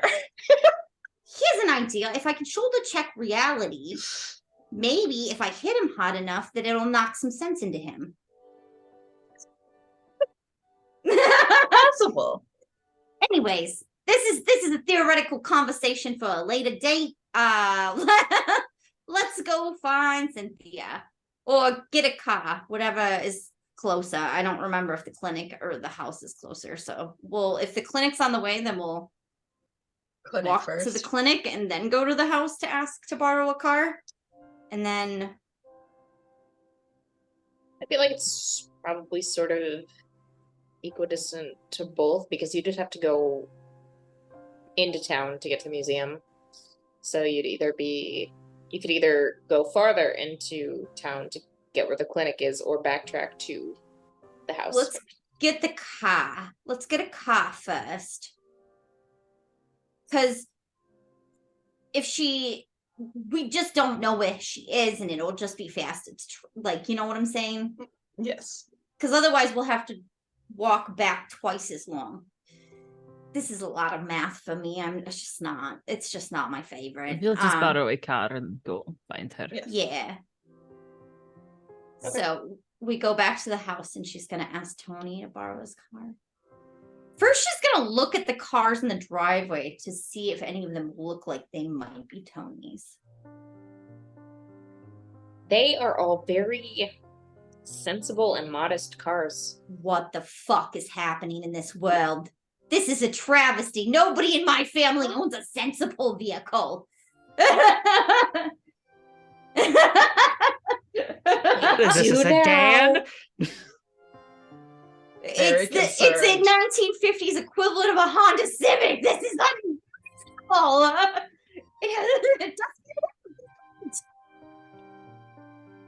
Oh, come on, a Yugo. Actually, Roxy, most cars I did think have we V8s in the 1950s, if we're being real. Roxy, I think we need to go verify your family's okay. Because this isn't normal. I mean, I did see them on my way out when I was running out the door, and they were like, "Where are you going?" And I said, "Practice." And they were like, "What the fuck?" And then I was like, "Bye." I think we also might, if Cynthia went home, the person would have told her that we called, and I think I told them to call here. Yeah, we could see if they called the house. Also, we could just call back and see. We could probably call the clinic now that you mention it. We have the fucking technology. We could also call Bonnet Industries, where Cynthia worked in the real world. So Yeah. we could just be like, "Is there an employee there by the name We of should Cynthia?" maybe wrong have number. Elena be the one who calls Barnett, because Yeah. I feel like Have you threatened to eat some of them? No, not at Okay. Barnett. Yet. Not in this universe.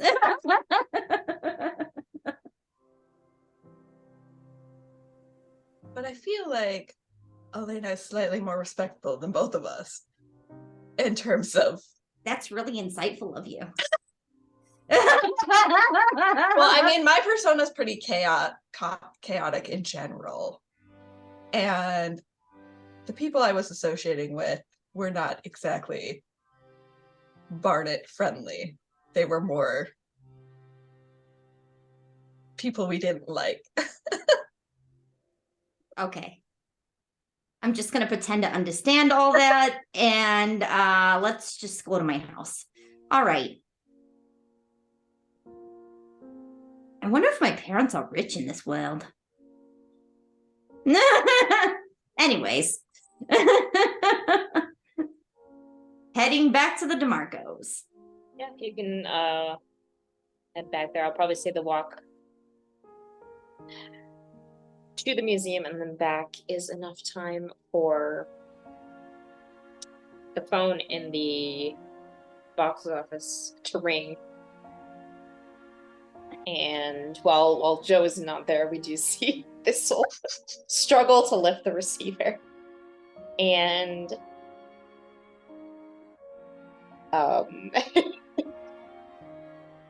just say, yes, hello, it's Tapley residence. And operator's just like, I've got an interstate call for Mr. Joe Tapley. And this says, yes, one over, please. I will get him. And then she just leaves the phone and flutters out of the box office towards the. Probably has to find an open window or a vent or something to get out of the gym, and then find another. She probably gets lucky with going to the recreational gym that someone is walking out and she can slip inside and swoops around looking for Joe and finds him and is invisible, so heads down and probably, I don't know, what would you be doing right now? Lifting, like doing dumbbell like bicep curls, or Funny thing about that, Joe would have the thought of, okay, so how much of my abilities do I have? So despite recommendations otherwise, he's probably trying to figure out how much of his strength he still has. definitely not as much. It is a more normal college level star athlete levels. Oh. I feel like he kind of sits there and thinks to himself, huh, I forgot how it felt to try. I forgot what it felt like to be weak. And then I imagine maybe you're like sitting on a bench, like elbows propped against your knees, drinking some water as like sweat is just dripping off of you. And you feel this light impact against your shoulder as this will like grab his fistfuls of your shirt. It's like, there's someone on the phone. There's a call. And Joe is up and running out the door. This will just like hangs onto your shirt as you dart out, and it's just like Most dysfunctional Tinkerbell and Peter I'm Pan you've kind ever of seen. sprite familiar in this world. You're so lucky. But you can get back into the box office where the receiver is just sitting on the desk waiting for you. Yep, just scramble for it. Yep, hello. This is Joe. Yes, Mr. Tatley, we have an interstate call for Mr. We couldn't find a record of Cynthia Evans having her own line, but there is an account in the name of John Evans, so we have connected you to him. Oh. Okay.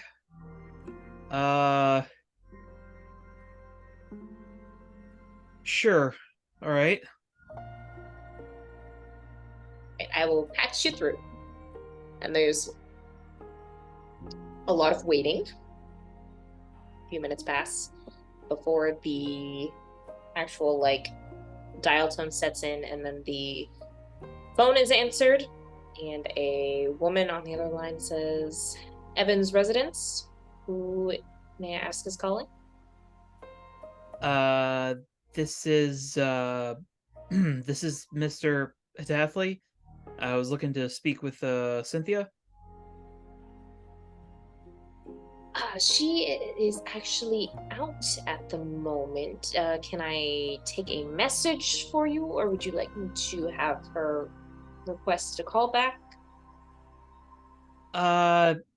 Yeah, if she comes back, if you could have her give me a call at this number, and I'll give him the ticket box number because I don't know what other number to give.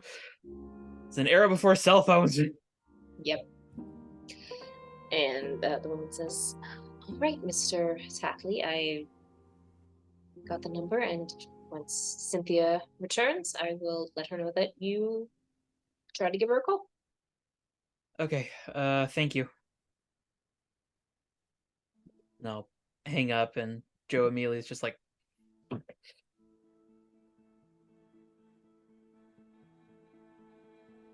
uh, I never left Arizona. He's not even gonna know who I am.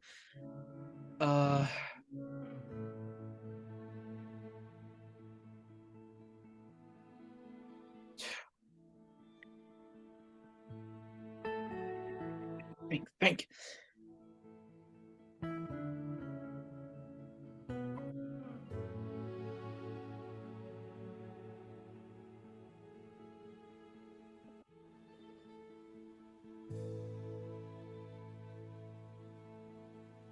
Long shot, but hell, I don't have any better ideas.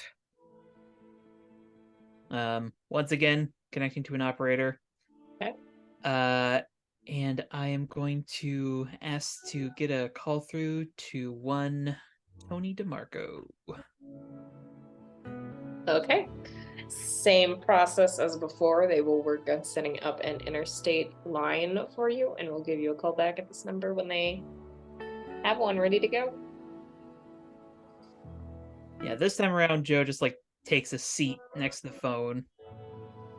He's just like tapping his foot, just like nervous and impatient. I think at this point, since it's really just a waiting game of the both of you, Thistle becomes visible again and will sit like on the edge of the counter and just swing her legs back and forth. Just waiting. But while that is happening, I think that's a good time to take a break, and we can see what Elena and Roxy and Sylvie do. So we'll be back here. Back in a few minutes. I'm here to cause problems.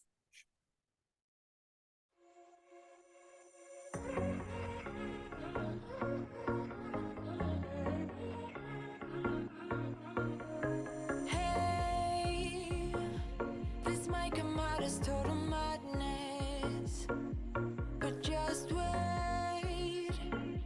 I really need to tell you something. 'Cause I feel alone in a room, surrounded by people I wanna know. La belle époque, oh oh. La belle époque, oh oh. La belle époque, la belle époque.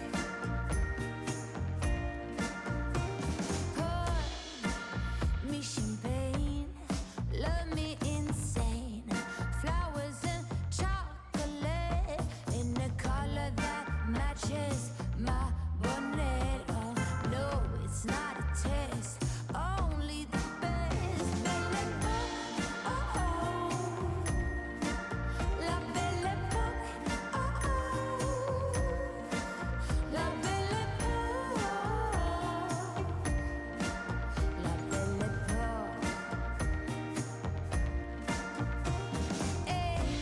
Planes with my name and dinner at restaurant Le Maurice. Oh no, no, it's not a diss. I only drink fizzy fizz. Oh, oh, throw me a kiss. Belle époque, oh oh. Sweet belle époque, oh oh. La belle. Feeling it too out on the roof, here with you. It all seems so distant. With you, under street lights right next to the skyline. With you, yeah. I've been a cynic for so many of my days. Now you just my makeup believer out of me. 'Cause you look so pretty in the sunrise, and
Mrs. DeMarco answers it. Says, "Oh, Elena, what a pleasant surprise! Are you here for?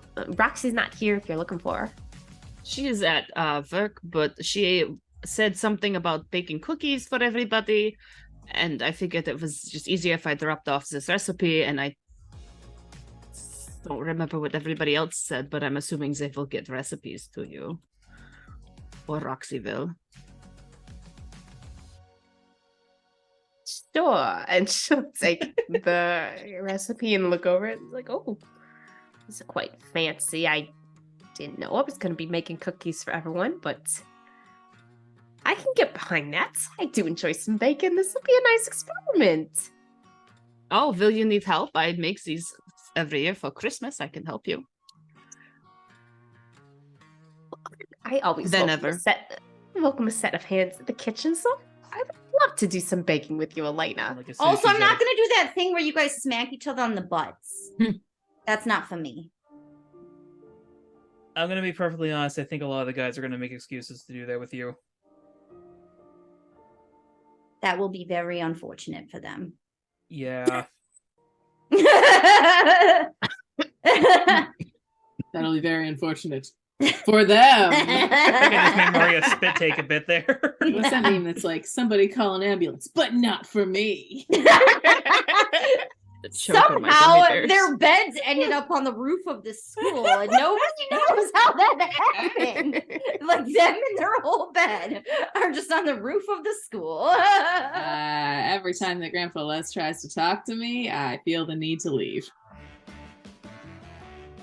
I don't understand that. He's so nice. So insightful. It's like he can stare into your soul and just see you.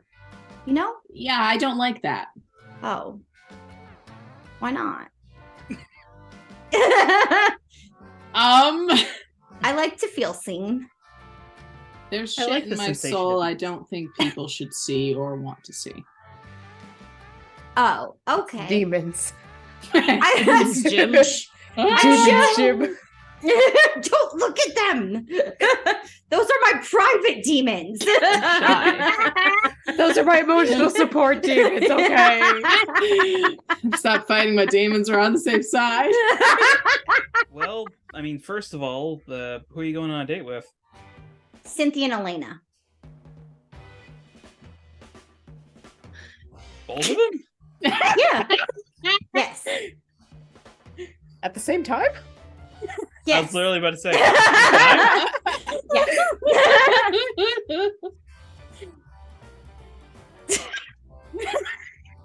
I think you're broken. Okay. It was very awkward. I've never asked anybody out, but I asked them both out and told them that we were all going on the date together. And everybody said yes. And yeah. Okay, so this is like a girlfriend date thing, right? What?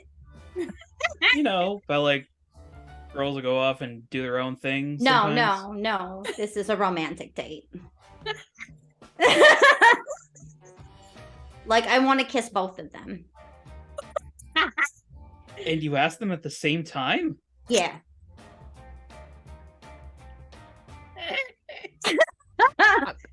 What the fuck? Right now, Joe is just sitting here thinking to himself, what kind of mad game does this girl have? You just be so incredibly awkward that they're like, yes, because we have to end this conversation now. You just be so adorable that like people are like, oh, I can't say no. I want her to be sad. God forbid she's sad. Show me life, show me love, make a change, time is up.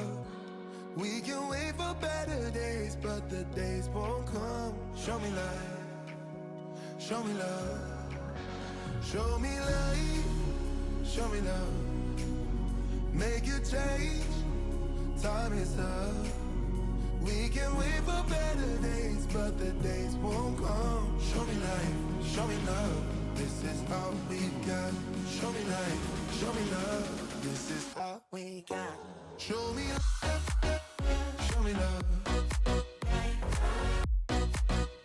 This is all we got. Show me love. This is all we got. Show me love. This is all we got. Show me love. Show me love. Show me life. Show me love. This is all we got. Sometimes life will push you down, make you fall onto the ground. But I know you will turn it around. Oh, this is all we got. And I know you'll make mistakes, get interference and lose your way. Find the light when it rains. Oh, this. Okay. Yeah, so Roxy, Elena, and Sylvie can get back to the DeMarco's house. Yep. What would you like to do? Are you just gonna go straight for the phone?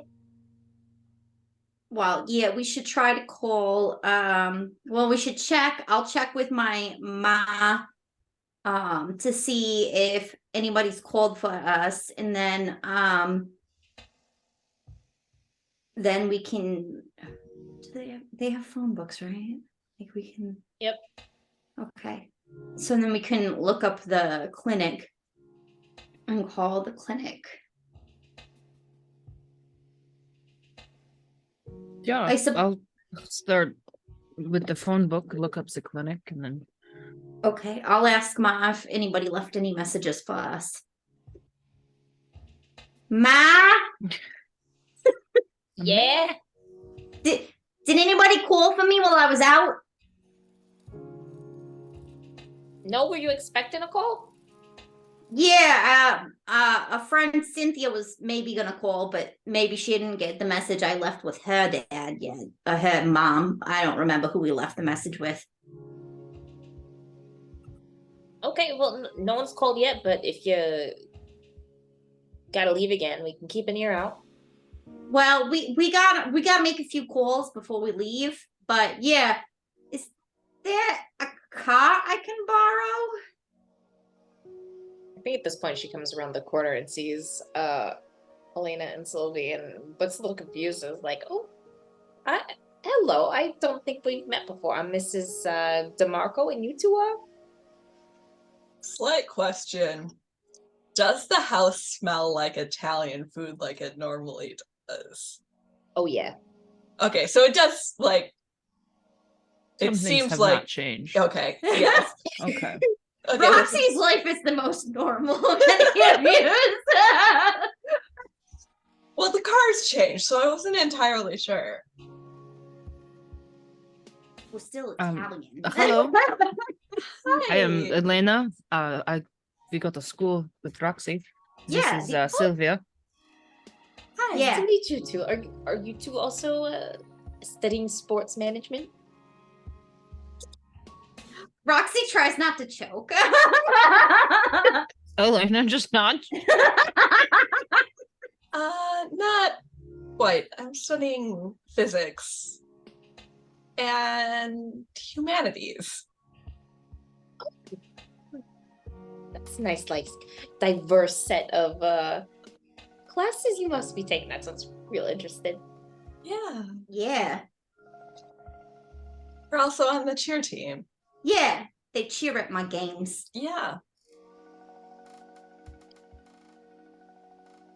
Okay, that's she's again a little bit of confusion. Like, well, I'm nice to see that you two are getting involved in some extracurriculars. But Yeah. as far as a car goes, I think you might be able to borrow Tony's. Great. I don't think he has anywhere to go today since it's Saturday and all. All right. I'll get the keys from him. All right. If you need any like snacks to go, I can pack your lunchbox. Yeah, that would be great, Ma. Okay. So yeah, Thanks. we'll head back into the kitchen. She just whispers to Sylvie, she'd be suspicious if we didn't accept snacks, you know. I'm not gonna eat the snacks. I understand. It's a weird portal world. We probably shouldn't eat the snacks. But you know, we're gonna get thirsty I've and hungry already eventually. eaten breakfast here. Oh think yeah, we everything is did. fine. Or their snacks we'll give to small children and see what happens. Lena will start flipping through the phone book looking for. Do we know that we know the name of the clinic, don't we? Yeah, I think so. Yeah. The appropriate clinic name that I Insert totally know. appropriate. But maybe clinic Charlie name. should say it just in case the audience doesn't know. The audience would not know at this point because we've never been to the clinic before. But we know of it. I'd say it's, I don't know, Bree, did you have anything like established of what the clinic was called in your I proper did not home? name. I did not name Okay. it. It'd probably be something like Helping Hands. Are you sure that you don't have it a 63-page backstory with clinic names No, and your, unfortunately, your father's I've only- mother's maiden name? I've only got a 15-page backstory. She's not bothering you. I'll say you Into the void. do not you don't find anything called Helping Hands, but you do find a clinic called Anderson Health Clinic. We'll just ask for Dr. Evans, and if it's a wrong number, we'll hang up. Cynthia, do you think Roxy and Elena would know about the details about your sister and her situation? I think what they probably know is that she's a doctor. She's got healing powers, which Cynthia sometimes borrows. She works at a clinic. All right. Yeah. Cool. That's where we're at with things. So we're just asking for Dr. Evans. Because we do really good job communicating about our lives and shit. It's fun. Anyways, yeah. All right. Let's call the clinic. Elena, I think you're apparently the most well-mannered of us, which is fine. It makes sense. You know, you have had some experience dealing with fancy people. I'm only call. really good when I can pheromone people, let's be honest. I'm only useful when I can basically bend people to my will. Yes. I'm pretty solid at like with biker gangs or Yes, you can actually physically bend people to your will. I usually don't do that though. Usually unless there's some reason I need to do that, I generally don't. You're a better person than I am. Well, you know, Grandpa Les helped raise me, so you know. He told me to try to use my words.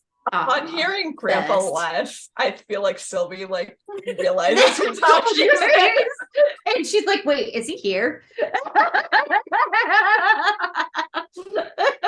Is there a dog?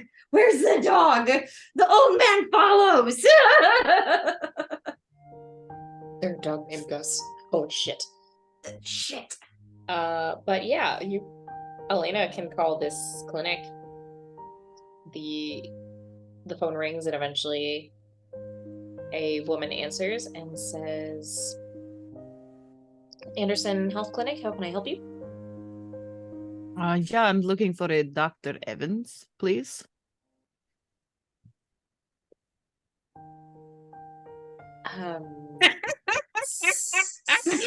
Technically, I'm go by Dr. Anderson now, but what can I do for you? Congratulations on the marriage. I was not expecting that. Hi, my name is Elena. I'm a friend of your sister's, and I've been looking for her today, and I tried the house. I haven't found her. She's totally fine, but we have homework that we need to do together. A project for university. University? Oops. Okay. If it's a Saturday, if she isn't at the house, the only other place where I would know she would be is the lab. I didn't know she was going back to school though. She's like a mentor in our physics project thing. Some kind of lab partnership. Oh. Well, that's a nice development. Seems like the university has really stepped up their programs. Oh yeah, it's wonderful. But yeah, as far as where Cynthia is, she's not here. She's not at home. The only other logical place would be at Barnett Industries, so you could try there. If she stops by, I'll let you know you're looking for her, but I usually get a bit of a heads up if she's gonna drop by here. Yeah. No, the lab should have been the first place I thought to check since it's for physics. Thank you so much. For our number, just to give to Cynthia, just in case. Oh yeah, I guess if she does stop by, and Elena will give her the DeMarco number. Ask for Roxy. Okay, sure. I'll let her know if I see her. You know who can lie, Joe? Elena.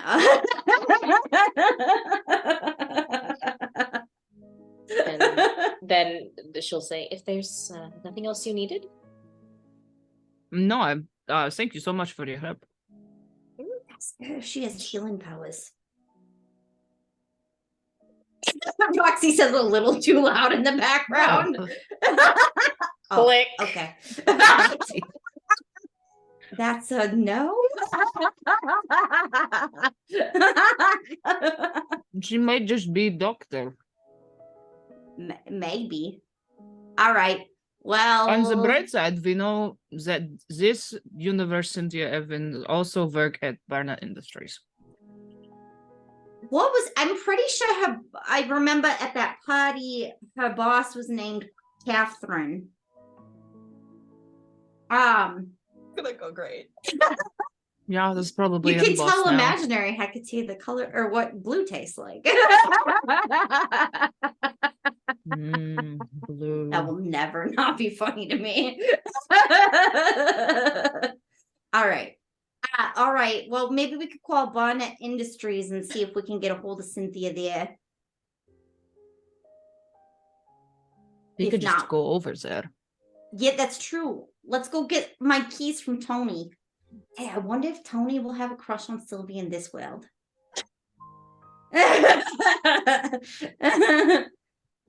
Yes, we'll see. Maybe. She goes to knock on Tony's door.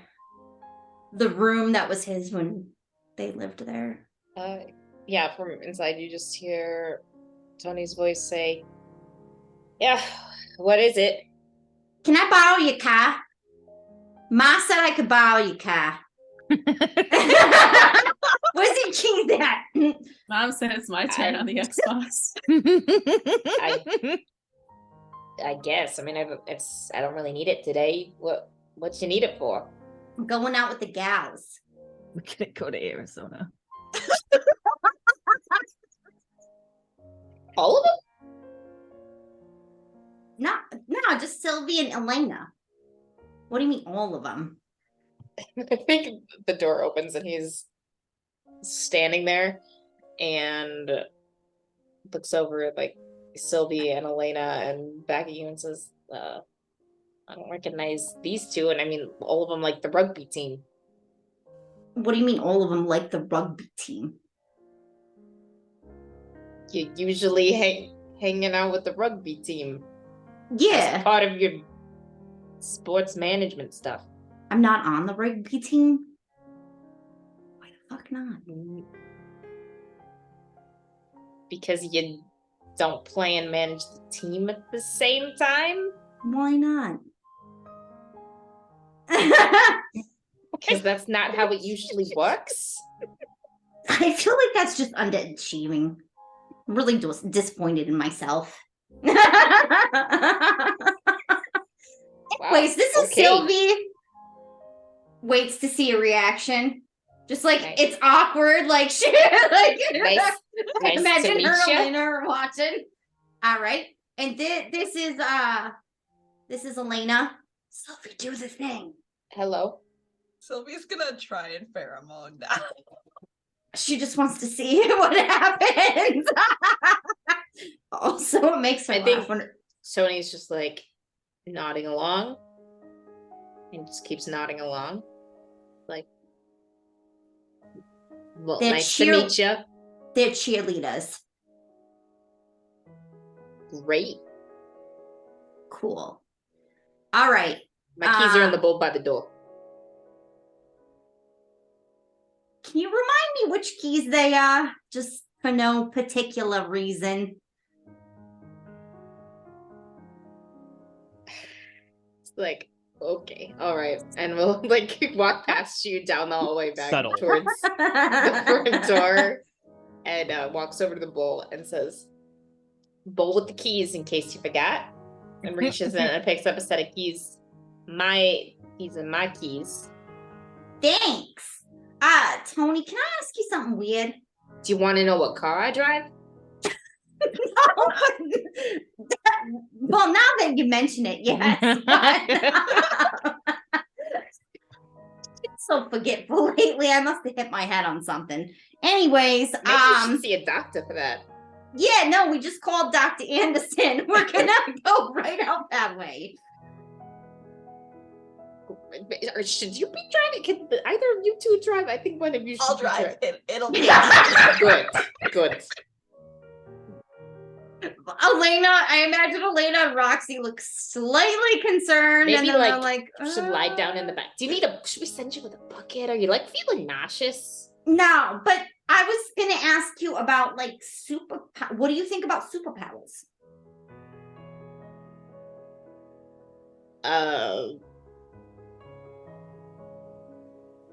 The pretty cool in stories, I guess. Ah. Like, yeah. Have you ever heard of the Iron Maiden?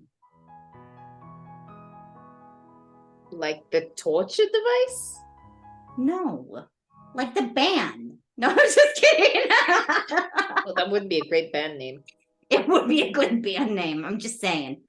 They'd probably be pretty rocking. Anyways, Rocking and rolling. Yeah. Anyways, I was also gonna ask. So there's no superhuman. You don't believe in superhuman abilities. It's not a thing, I mean, right? like the people at the Olympics are pretty impressive. Nah. If that's what you mean. You don't have a friend named Joe, do you? No, I don't know anybody named Joe. Do you know anybody with the nickname Watchdog?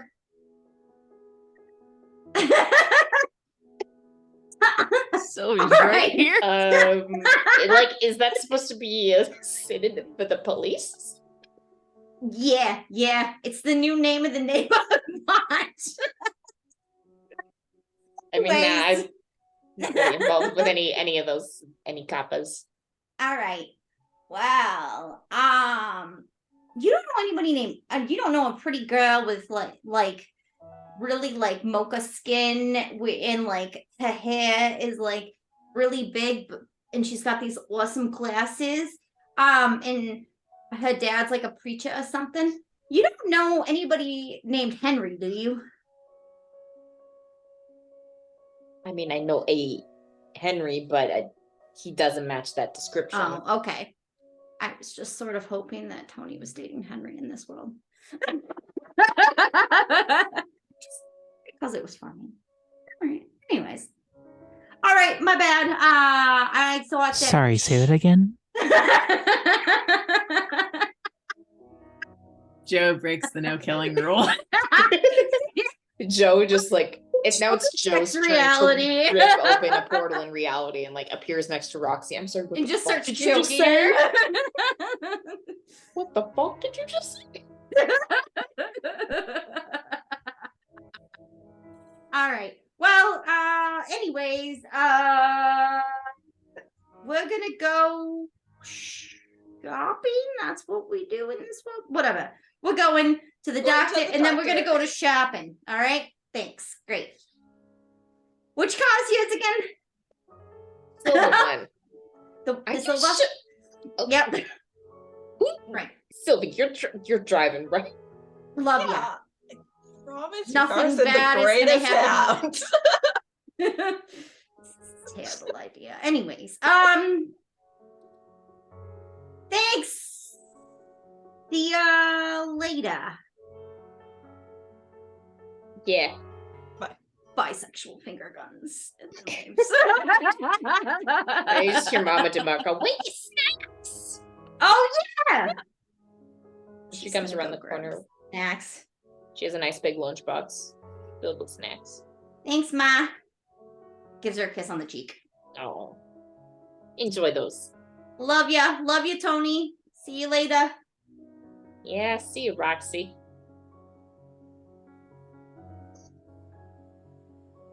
And we're off to Barnum Industries. Sylvie is taking the keys and Roxy's gonna let her. She never gets to drive, so fuck it. Whatever. It's not even real. It's fine. and I touched the car and that caused problems. It's fine. This isn't even real. Or, so where are all of you headed? Are you going to Barnett Barnum Industries. Industries? Yeah, we're just gonna crash Barnett. It's fine. All right. You can Hopefully, head that do you way. know how the brakes work, Sylvie? Theoretically. All right. That's Uh, enough, probably. While that is happening, what is Cynthia doing now that she's kind of just like had her moment in the library? Save us, please. I believe at the end of that, I did say she was going to go check out where Sarah used to live when she was a young child. Right. Mhm. Yes. You can head over that way. Do you imagine it was an actual house or like an apartment? It was an apartment. Are you just scoping the place out, or are you gonna try and ring the We're just scoping. Cynthia's purely trying to get the shape of the world around her at the moment. Okay. Yeah, it's I also I'm tempted to like try and roll assess the situation to figure out if she's passively figured out the powers thing yet, because I don't think it would like actively occur to her. just not sinking, and she's just like, I'm just ignoring this. I'm just gonna pretend. That doesn't exist. Well, I mean, she hasn't tried to use hers yet, and I guess it's like, has she noticed that other people around her are also not using powers? Is the question. I mean, so far from your experiences, it has been very, very mundane. So, Fair enough. but you can get to the apartment building, and it looks kind of plain, average, normal. All right.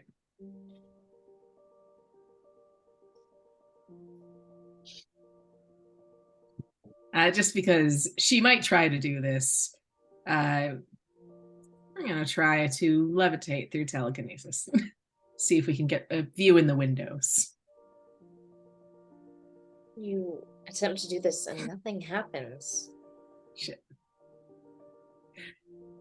Suddenly realizing that she has not actually checked that she still had powers, even though she definitely checked whether or not she had amnesia. We're gonna Try telekinesis. Try to just move something small. I'd say maybe you see like a dropped penny on the sidewalk and focus really intently and nothing happens at first, but then you move it like a centimeter and that's about as far as you get it.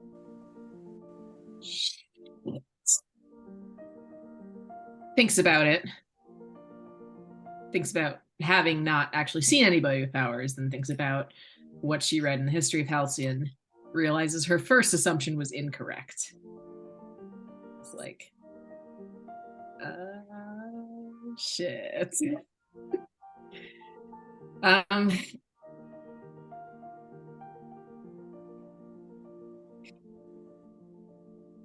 If Sarah's in this reality, ? She probably wouldn't be here, specifically here, for very good reasons. So,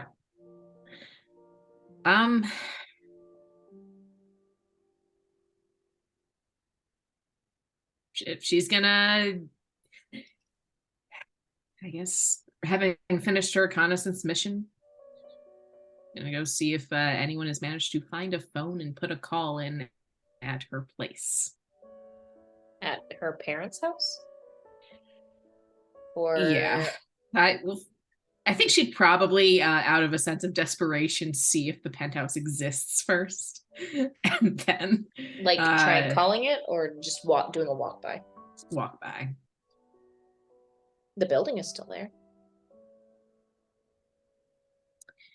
Does it look like it's had any of the Cynthia-related modifications on it? No. Okay.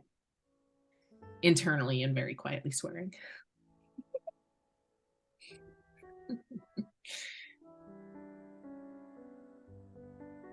So you're gonna like find a payphone and call the Evans household, or are you gonna go back there? I think she's very strongly debating because she does not want to go back there. For good reason. Yeah, but her first goal was to find Sarah.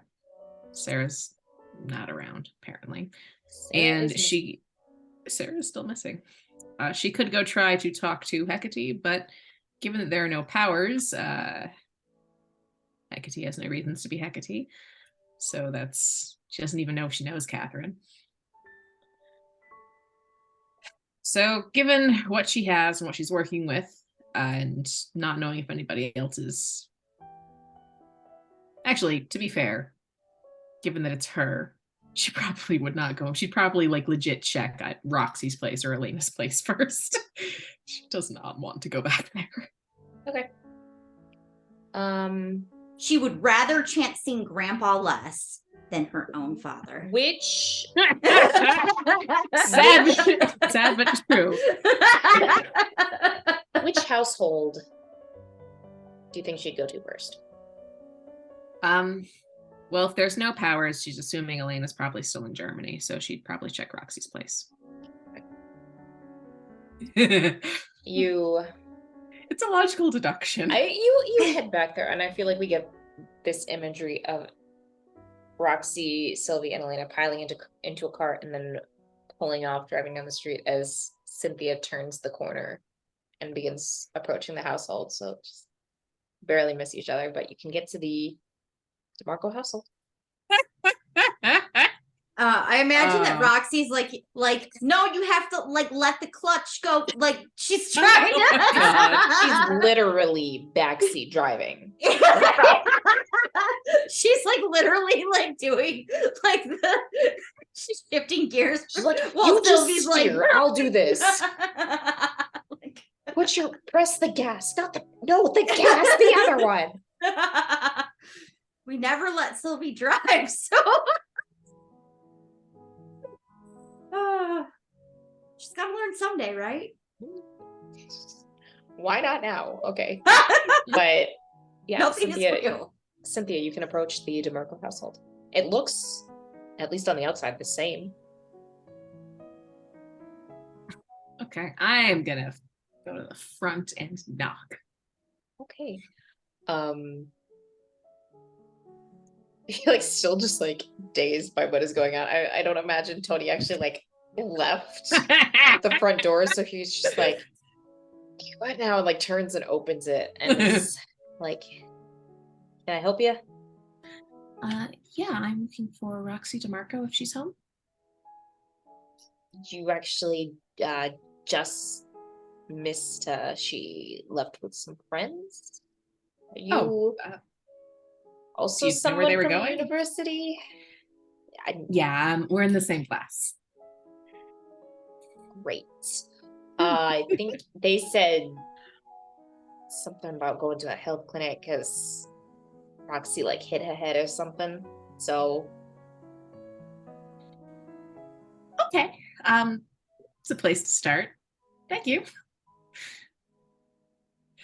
She's gonna sure. walk away. Tony's just like, and closes the door. And just as he does that, then Joe calls and you miss that. Oh my god. Actually, yeah. I will say before that she's like, you see you're here from Roxy before I do. Could you let her know that Cynthia Evans was looking for her? Sure. Any I should tell her to like check in with you. She'll find a way to find me, I think. All right. She's very resourceful. I'll dream on it if nothing Res- else. I don't know if that's the right descriptor. It's very, very stubborn, but we'll go with that. Stubbornness can help, but thank you again. Sure. I know. Just closes the door. And then the phone rings. Joe, the phone rings. All right. Joe will pick it up. Yep. Hello. This is the operator. We have line set up for a call from Mr. Joe Hitatley to a DeMarco residence. Okay. Yep. Thank you. All right, we will patch you through. And more waiting, similar to the first time. Look, Or first ever appearance of Void Fat Fuzz. oh my gosh. On the stream. And then you get the dial tone, and then the phone picks up, and you recognize Tony's voice as he says, DeMarco residence. And he just sounds like so done.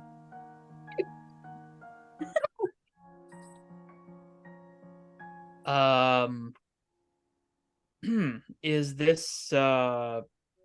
DeMarco? Mr. DeMarco's my father. This is Tony. If you're looking for Tony, if you want my dad, I can call my pops. That's all right. Apologies. I was trying to I'm with Arizona State University. We were looking to speak with a Miss Roxy DeMarco. Oh, what for?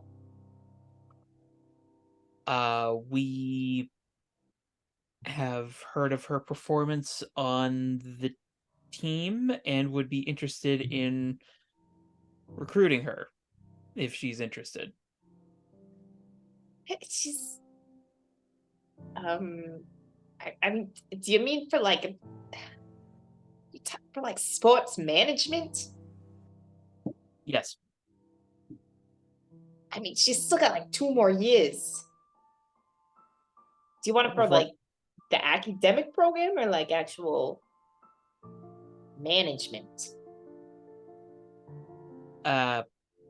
Sorry, I don't specifically know. I was just told to make the call. No, I see how it is. I know those like kind of types who just like, hey, you go do this thing, and then you're like, okay, and then you get asked a bunch of questions, but you don't got the answers. I got you, man.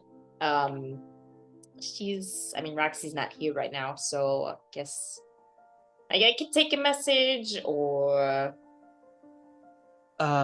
Yes, if she's back in sometime later today, if you could give her a message to talk with Mr. Hitatley, the following number. All And right. I'll give him the number. And preferably if she could call back today, that would be appreciated. Sure. I'll she gets back, I'll let her know. Is there like a certain cutoff time, or is this number good for like whenever? Do you have office hours? We're open till about 8 p.m. our time, which I think would be about 5 yours. I think you got the map backwards there, buddy. We're on the East Coast. Right. Sorry.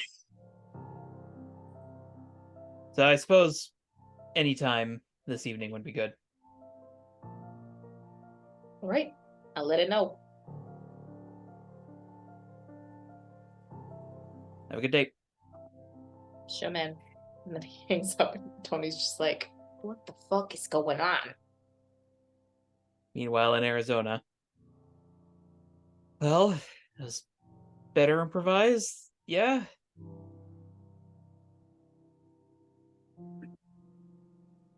Give it like 6.5 out of 10. You're improving.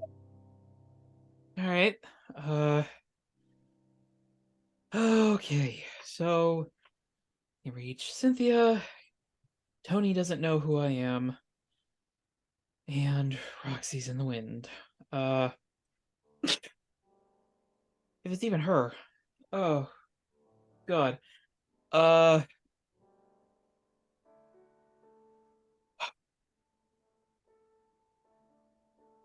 New existential crisis and go. Oh, God.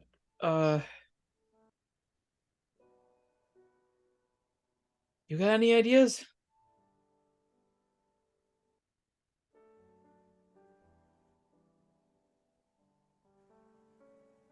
Well,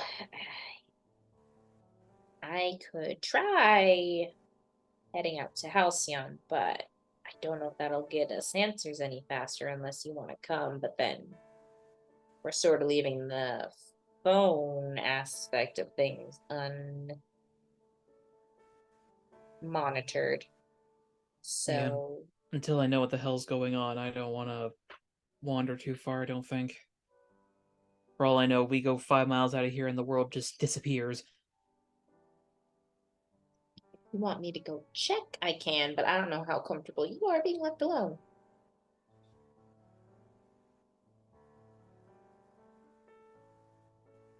Problem is, none of them know who you are. I didn't get a chance to say anything. It's just gonna be a random ass sprite showing up. I mean,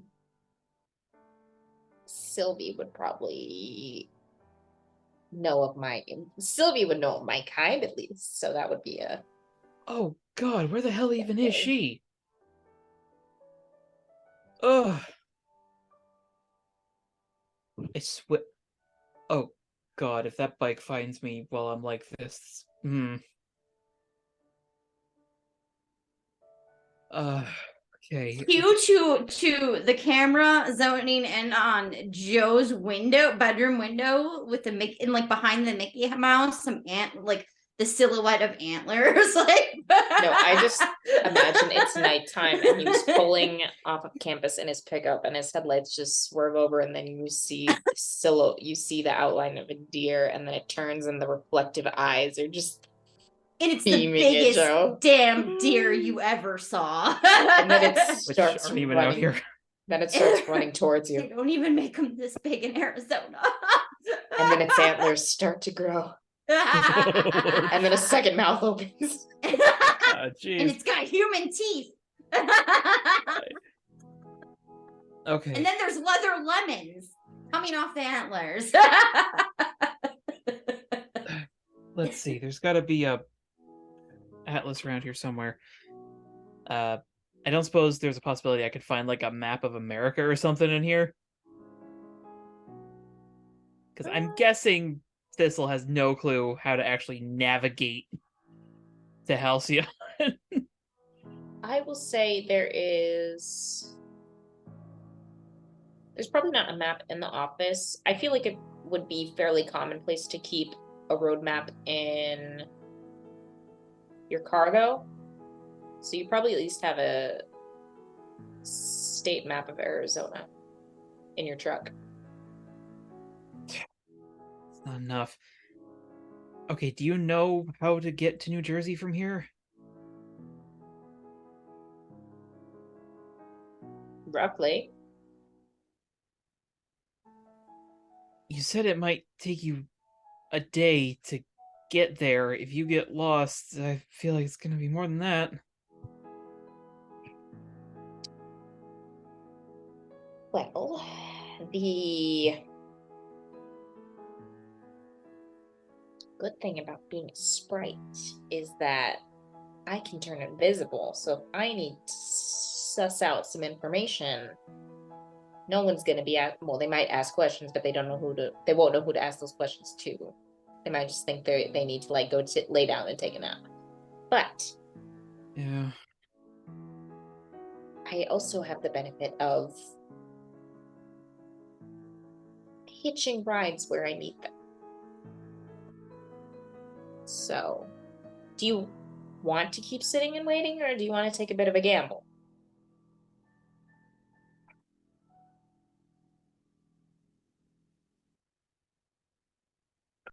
No. I mean, nothing's gonna explode if I don't show up for the game, yeah? That's not how these other worlds work? I don't know.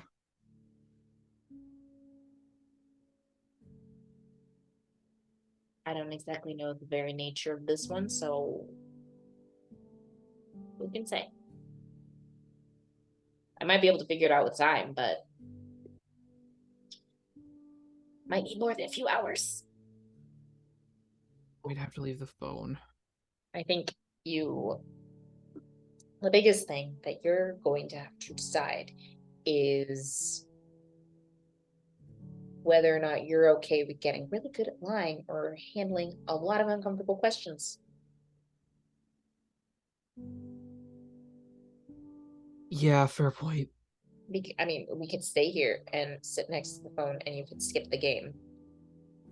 But I feel like if you don't want to deal with uncomfortable questions, you're not going to be able to go back to your parents' house or see anyone else who might be involved in whatever life you're supposed to have here.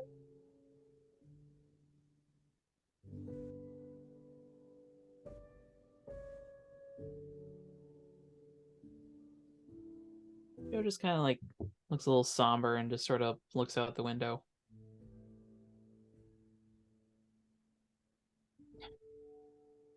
You're right, but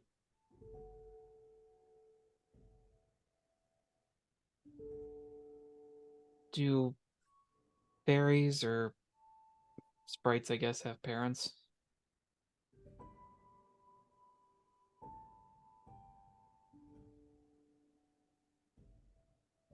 It's kind of a tricky question to answer. I mean, we have strong senses of community.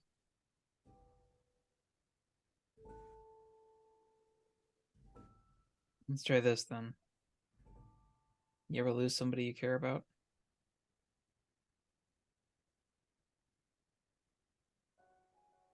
Yes.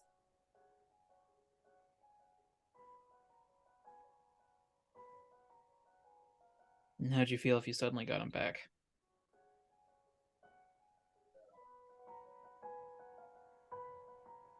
I think it would depend on the situation. If it was truly, genuinely them, I'd probably be very happy. But if I wasn't sure of the exact circumstances of their return, there could also be some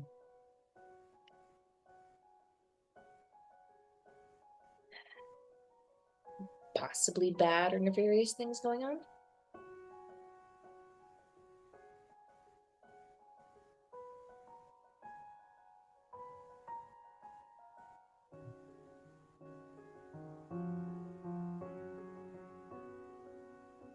Joe will pull out the picture.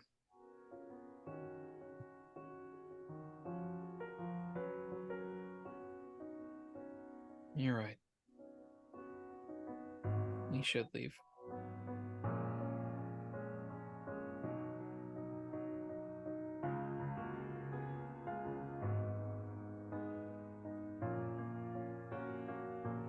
Again.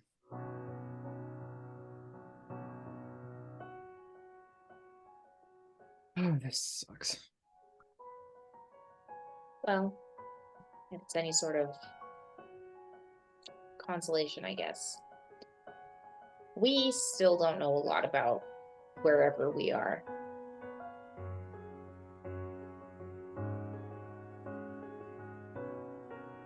This could end up being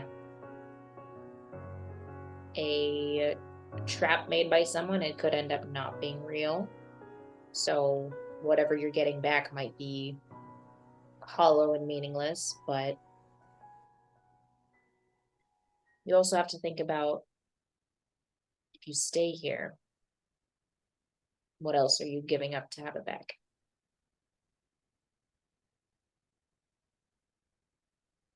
Kind of subconsciously, Joe touches his ring finger, just quietly hoping there's a wedding ring there.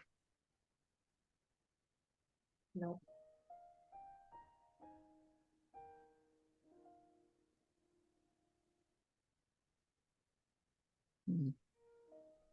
He stands up as like a couple tears drip down. You're right.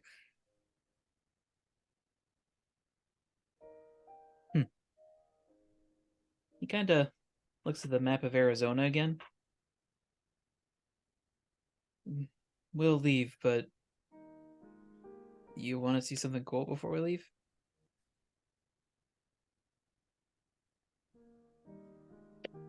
We can. Well then. And Joe will get changed into normal clothes. Then quietly pat himself on the back for having the forethought to actually pack a go bag. That's character development. And he'll get into the truck and he will start driving out of Arizona, but in sort of a circuitous way that takes them out towards Monument Valley. Okay.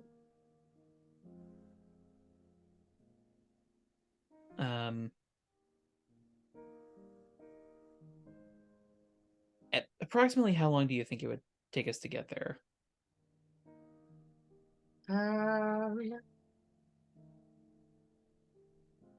He's specifically wanting to get there at night.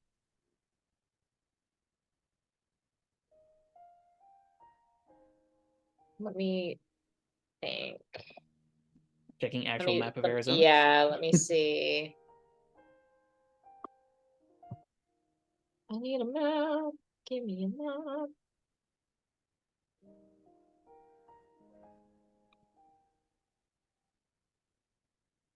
No, it's gonna take forever to load. Woohoo. Let's see.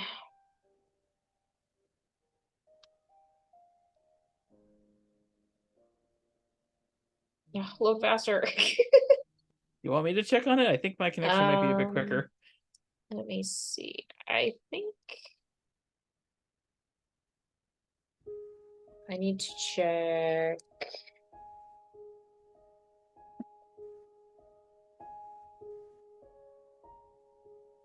Where? Oh, okay. Yeah, it would be like a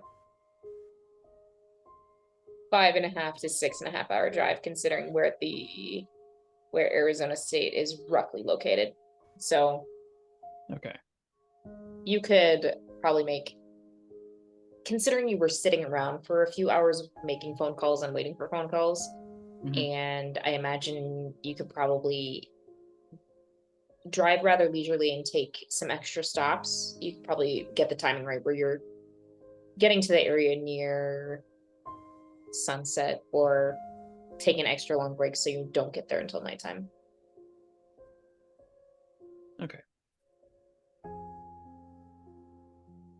So, for those who have never been in the desert at night, you see every star in the sky.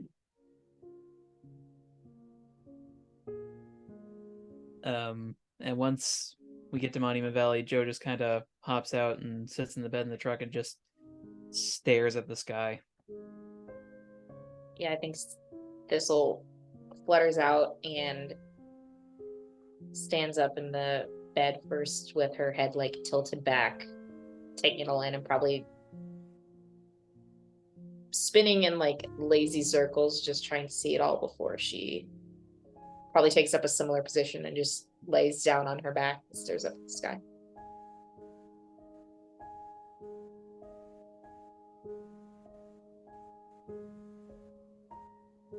Pretty cool, huh?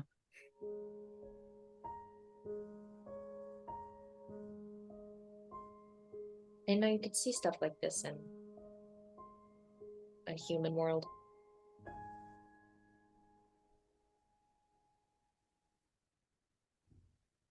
My dad used to take me out camping here. At night, we just watch the stars.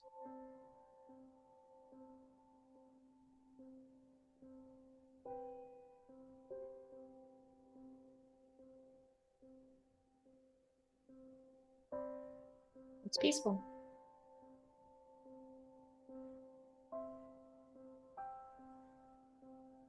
Miss that.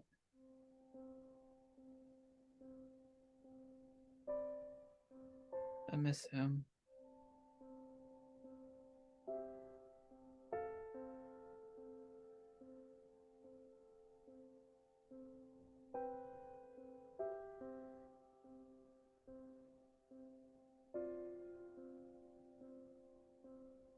Is it possible to see him again?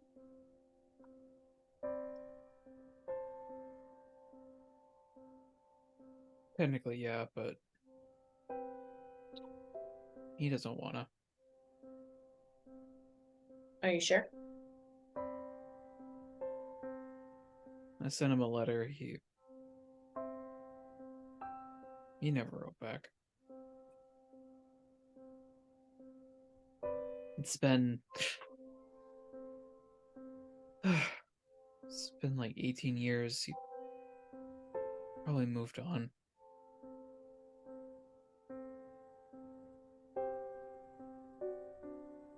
Started a life with someone who actually wanted to have a life with him. Never's a long time. I don't think you can reasonably say he never wrote back when we haven't reached the end.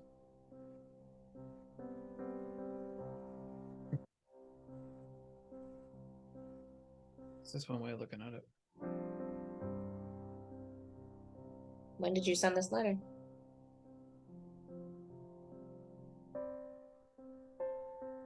Guess you weren't watching me then, huh? Well,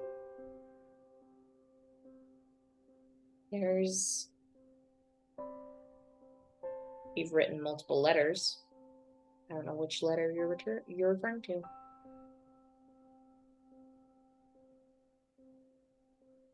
Towards the start of summer, around the whole Tempest and Rampage thing.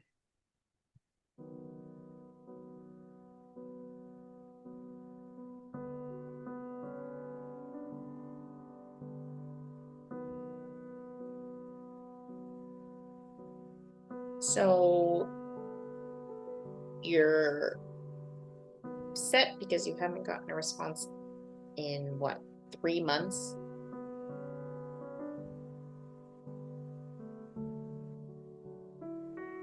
Unless it got lost in the mail, I think I should have reached Arizona by then.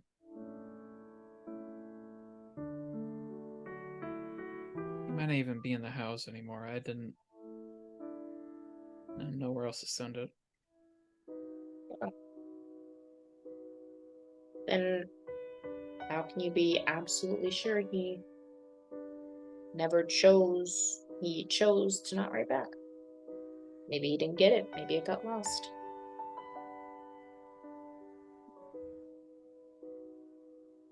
Maybe he didn't know what to say. Maybe it's better it got lost.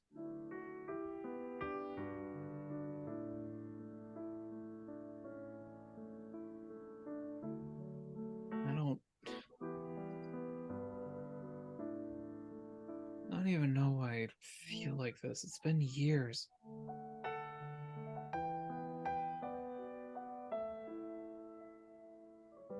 Family's funny that way. I thought you said fairies didn't have family. It's complicated. Of course it is. We understand the concept of found family.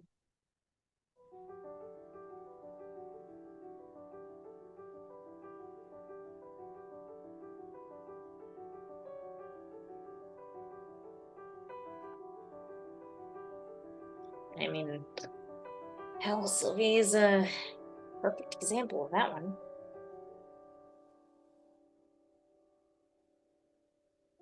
I mean, because the rest of the team. In part.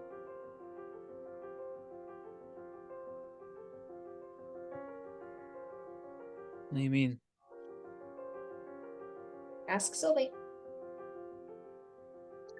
Yeah, I think she already wants to bite my head off. Why do you think that?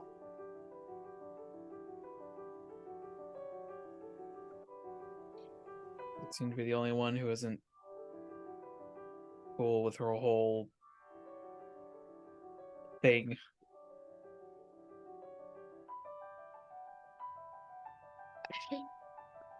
This may sound like a wild idea, but have you talked to her about it?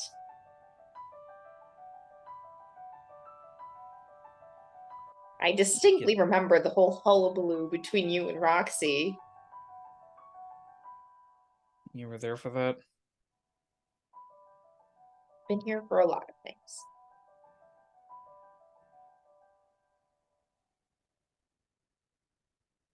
Tony?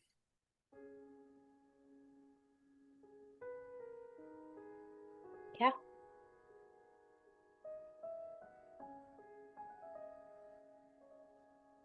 So, you know about them, then? You know, it's not too far of a stretch to think that you're not the only one who can turn into a wolf. So,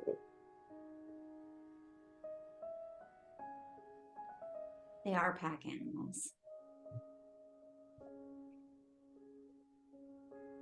Well, I can't really change here. Maybe that problem is solved here. That'd be nice.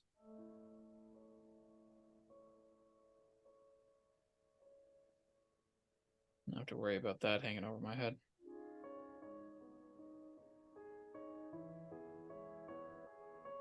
so do you actually want to leave, or are you just gonna keep complaining about your circumstances and feeling sorry for yourself?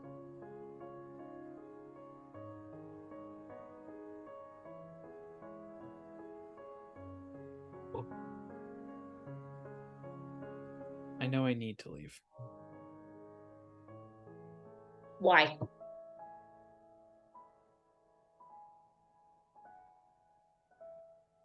Things aren't right here. Yeah, my parents are together and I have most of what I could want, but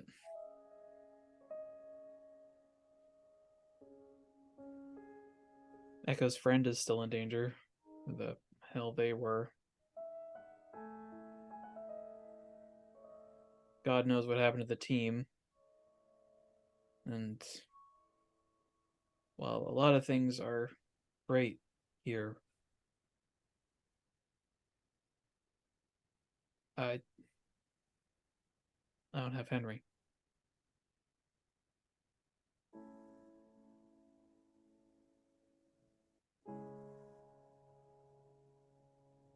So even it's not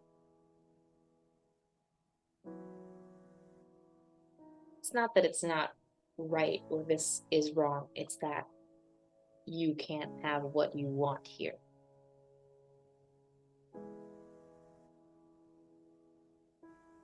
I'm not really sure I can have what I want anywhere.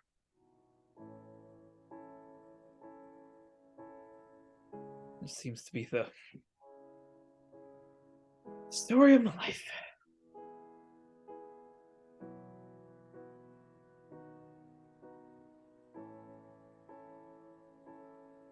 Maybe the reason you feel that way is because you're so caught up in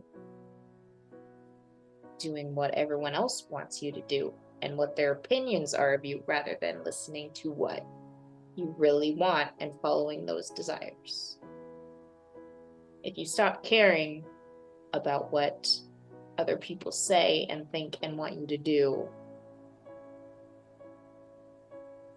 you might actually be able to hold on to what you really want and forge the path that has meaning for you.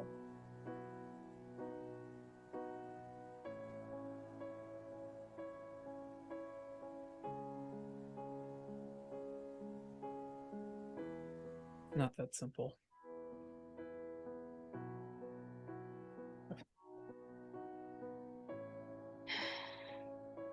Are you assuming it's not that simple, or are you just so afraid of the consequences you're not willing to try?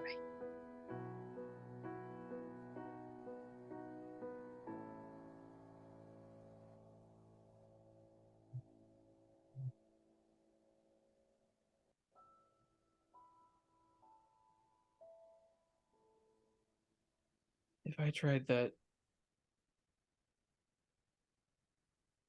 you might have seen a lot about me, but you don't know everything that's going on. You're right. I don't. But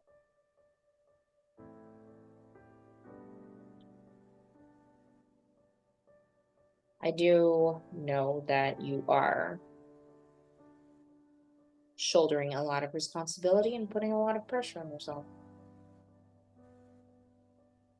Having to juggle a lot of aspects of life isn't easy. But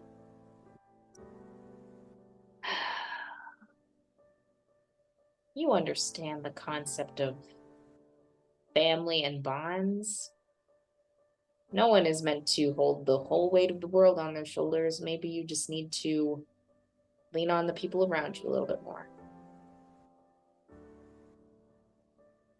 If you're afraid or feel like you can't have everything you want in any life, or you're not capable of getting that, maybe it's because you're assuming you have to do everything. You have a team. Why not let them help you out? Or do you not trust them?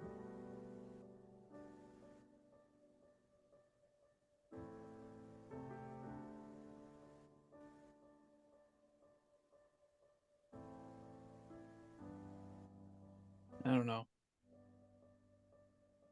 Cynthia, maybe. Rox, kinda, but I don't know Elena that well, and Sylvie's Sylvie. Then get to know Elaine a little bit more. Figure out why Sylvie's the way she is. You don't have to do that by spilling all of your secrets, but if you take little steps, you might be surprised.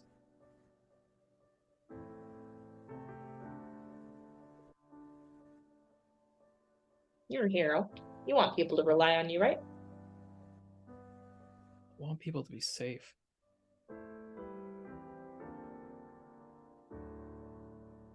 And if I tell them everything about me, about what's going on with my life, about the pack. I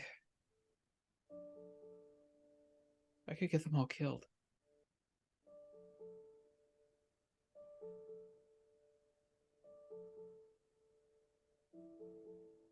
They could get killed without them knowing about it by the pack. They could get killed for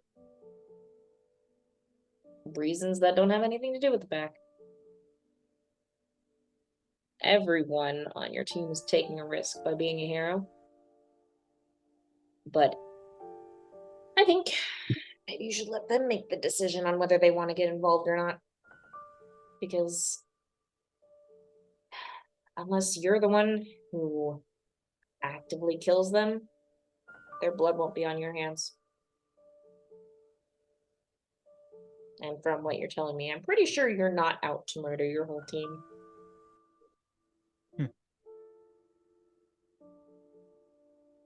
Not yet, anyway, I guess.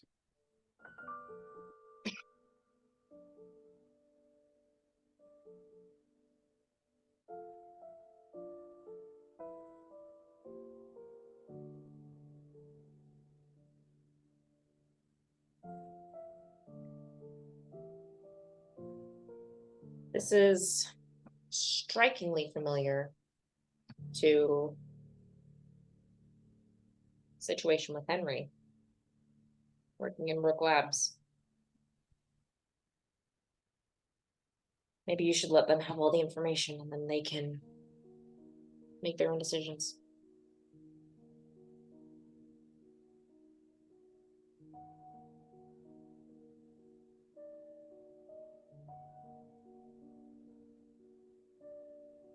I don't want to scare her.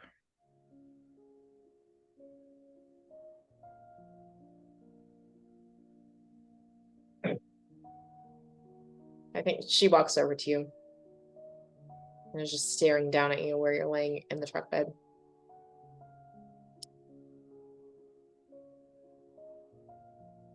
It won't matter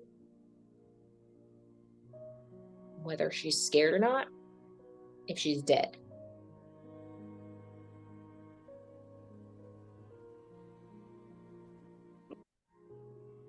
Better to be able to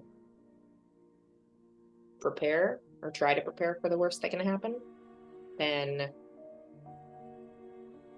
suddenly get taken out one day for no explicable reason.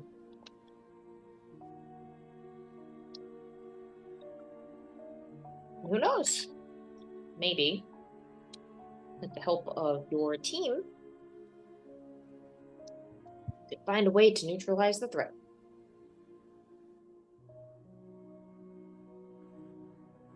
Neutralize. Then I mean, there's that. I don't know what your goals are. Makes two of us, I guess. If you want to take him out completely, that's your prerogative, but also doesn't really seem like your whole deal. Yeah, no shit.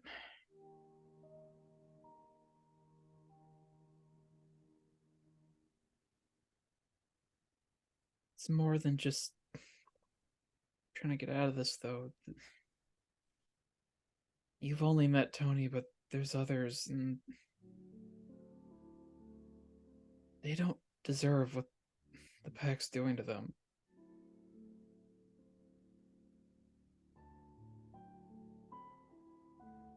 Okay. A lot of people don't deserve the circumstances they're in. The real question that you need to think about is, what are you going to do about it?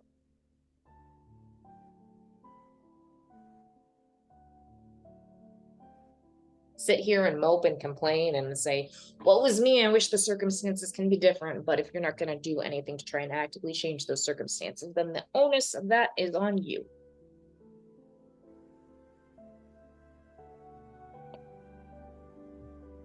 Now, that's not always a perfect example because sometimes there are things outside of your power where you can't completely change the circumstances, but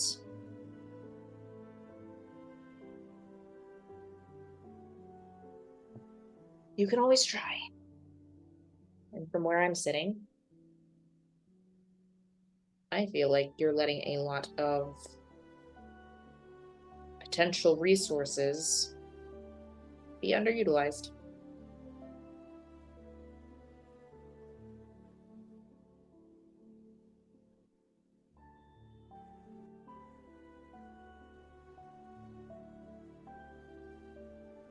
Guess I got a long time to think about it.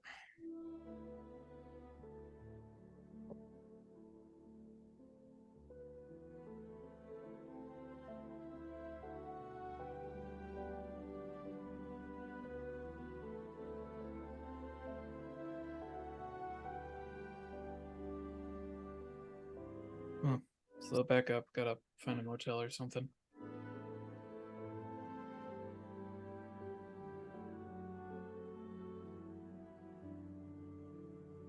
With what money? You're a wolf. You don't have to get a hotel. You can hunt and like sleep in the back of the truck bed. Again, Can't not become a wolf transform. right now. Oh yeah. You also don't have an endless checkbook. That sucks. None We're of us just do, gonna except have for to turn to a Cynthia. life of crime. This is There is so- kind of that moment of like, oh yeah, wait a second, I don't actually have money. The real superpower is capitalism. Yeah, Roxy's the only one of you that isn't rich as sin in the real world. Like Well, she's Elena's the only one of already you who knows decided how to she's get turning along to without crime. money. Well, Oh, I have Sylvia no already money, time to has- crime. Yeah, Sylvia Right. already turned to crime. It's fine. Even Well, with that's the how you money. got the money in the first place. I want y'all to know that during that scene, my dog detected I was like in some way upset and busted down my door Oh. to come and check on me. That's adorable. That's It's amazing. adorable. I have some things to say. First of all, that sprite was possessed by Grandpa Les. I was about to say, Grandpa Les sent that sprite. Sylvia's now Listen. terrified of Thistle. Not even meeting her. Listen, Thistle No is therapy. hundreds of years old. It's bullshit. She's been whispering wisdom in Grandpa Les's ear for years. Thistle has just been Gus all along. that's a plot twist. Oh my god. Rip. But also just bring Sylvie to the pack meeting and problems fucking solved. Now she's in charge. Wild hunt. Done. Knowing Oh, what Not I the know, a little house. knowledge. We can solve No. so many fucking problems in just one sweep. knowing what I know, there's gonna be that would bring on a very interesting standoff. Oh yeah, oh yeah. Hunt versus pack. There would be a couple standoffs from that actually. Yeah. I think it's funny that you think that the pack could take Roxy. I don't think it's Haven't the met pack. them. Well, anyway, Yeah, meanwhile, literally any other scene Remember go. your ribs. Oh no, As it's we- void paper. as we catch up with the rest of the crew, I imagine while Joe and Thistle are driving down the highway heading towards their little getaway, we see a scene of at the Arizona State football field where Tallulah and Eugene are sitting in the bleachers waiting for the game to start. Oh, And as it does, there's definitely, not just from them, but some other confused murmurs when they see that Joe is not in the starting lineup and they can't seem to find him on the bench. skip town. And Reyes takes over as the fill-in quarterback. Reyes is somehow in Arizona. Yes. He's Reyes like, is I'm not the haunting quarterback." him personally. That would be hilarious, though. Yes. But Reyes becomes a star in this world. I believe Roxy, Elena, and Sylvie were going to the clinic. No, think we're that at we called the labs. clinic and now we're going to the We said we were lab. going to the clinic. This We're is actually a- going to Barnett Industries. Okay. This okay. is a roundabout ass scavenger hunt It is. where it we're really all is. just gonna miss each other. Yep. Elena's eating some of those breadsticks, the garlic bread that Yeah. alternate so universe Is, to Mama DeMarco sent because they smell good. yeah, Oh, so yeah, is they're very Roxy. good. Sylvie is trying not to hit her head against the steering wheel as she's watching them eat. And Roxy's just shifting the gears while Sylvie's driving. Tony's gonna be so mad. His clutch is gonna be all fucked up. All right, well, whatever. I mean, it's less fucked up than if I had my powers. That's true. But you know, his car could make waffles then. And I'll he does give that really like ability waffles. to future Tony's car in Oh my back God. in our prime reality. He'll be so... Prime. Nah, you know Tony. what? He won't even be that mad at you. I'm not gonna lie. Maybe if you could get it to be like a small oven, he could make lasagna in it while he drives, Or cookies. or Yeah. cookies. The glove box. The The glove But glove no box box is just a could toaster be an oven. oven. For no specific reason, cookies. Anyways. You get to Barnett Industries.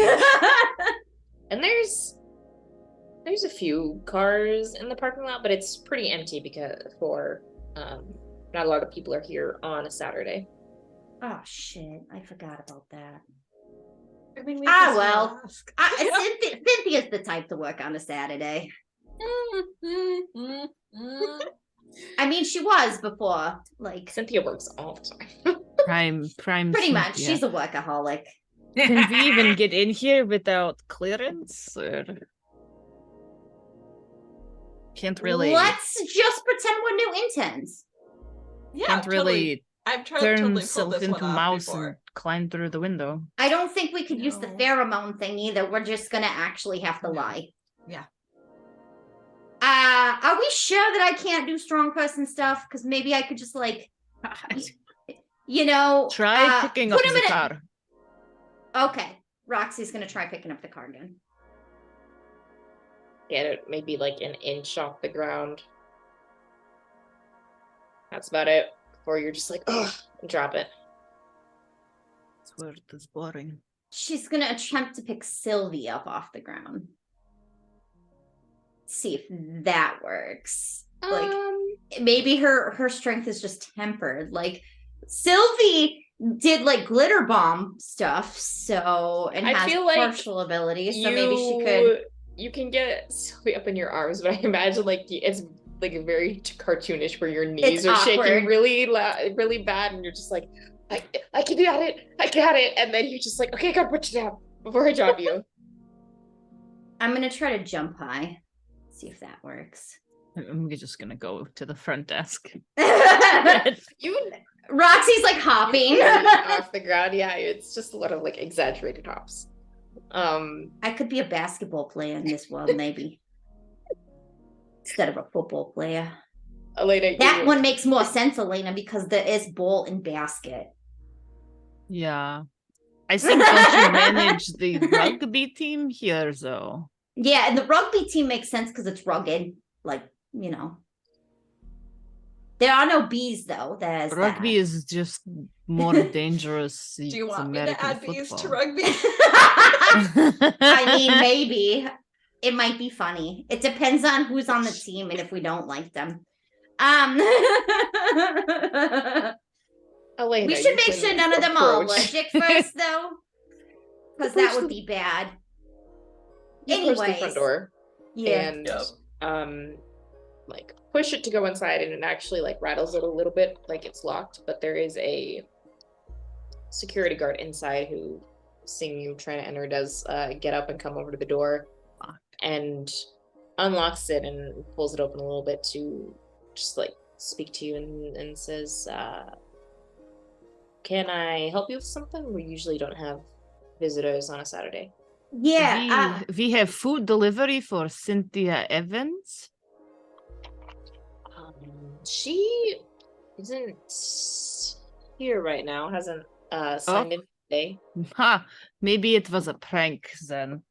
Well, we have food if it has been made, if you would like it. If not, we can just take it What, back to those Z. breadsticks? Give me one of those. Yep. She'll just hand over some of the food because I'm sure we have a lot of food in the car. Oh, yeah. Yes. Yep. You can hand over Sylvie's portion. Yep. It's fine. Sylvie's like, absolutely not. We don't eat in this realm. Roxy's like, well, if Elena's stuck here, I might as well be stuck here too. Well, And what a thus was lucky day Uber for invented. me. Thus, DoorDash. yeah, Uber Eats was Um, invented. Well, that is quite unfortunate for her, but what a silly prank this may have been. Fortunately, it was all paid for with the check, so have a good day. Thank you. Thank you. Tip Thank was you. Yeah. included, so don't worry about that. Have a nice day, sir. Yeah, you too. All right. And he's very happily like locks the door and like struts Yeah. back to his desk. Like, yeah. You're really Good day at for lying, me. Elena. It's very impressive, actually. I'm ready proud to of embrace you. my life of crime. This I I is have no support this. powers. So what else do we do now? That we have no powers, we have no obligation to be heroes. We can turn we to life of talked to crime. Uncle Polly. You know, Elena, I don't dislike where you're going with this. But good crime. Yeah, like robbing the rich people and giving Yeah, to the or- poor. Or like rehoming animals. Or like redistributing wealth. And we've invented socialism in the alternate reality. You're welcome, everyone. I guess- Pretty sure socialism existed before the 1950s. That's Yeah. absolutely true. Yeah. Yes. Yep. A certain party all about that. Actually, it existed. Yes. Yep. Anyways, I guess if maybe Cynthia went home and she called your house, she would have gotten some messages. yeah, maybe we just go back to my house. We Go could back. also, like, it's getting late. We could take a nap. Maybe I could try to connect with. Did we bring any? Did anybody have anything with the blood on it? Maybe like if I don't know. can't connect with the pendant I gave. No, I Cynthia. mean the blood from her That was friend. Sarah's blood. Yeah, because I figure Cynthia's. We left a message at the house. We left a message at the clinic. Like she's gonna figure it out. She's very smart. She'll call us. I remember the scent she'll of her come by. friend's blood, but I can't shapeshift into something that can pick up scent. Did you have any on you? When...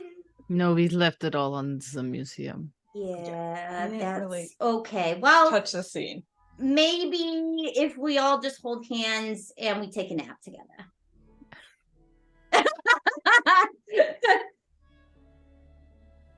Well, let's just have a sleepover at We the can do- DeMarcos tonight, and Go, we'll yeah, figure before we this go out. Yeah, now, we'll I go would back to rather your sleep house. at your house than my house. Yeah, let's all just sleep at my house tonight. My mom, everybody will be cool. It'll be fine. And Tony won't figure out that we probably stripped his clutch until later. So that's a later problem. Though Tony he will did know give you the nothing. keys, so it's kind of on him. That's kind of a him problem. And he's not even real, so it's fine. Nothing's real. All right, let's go. What? We let Sylvie drive back, and I imagine it's like jerking, like. Yep. It's slightly better. There, we're getting The there. engine didn't die this time, at least. She got the clutch enough that like she didn't kill the engine in the middle of it, but you know. All right. After paying a visit to the DeMarco household, where does Cynthia go? Oh look, we just missed each other again. You're muted. You're muted, darling. They were going to the clinic, or they said they were going to the clinic, so she's gonna go to the fucking clinic. Okay. All right. Cynthia's gonna be so mad You- about the end of this.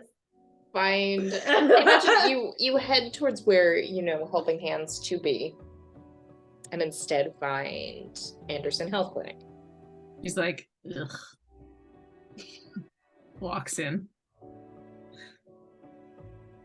The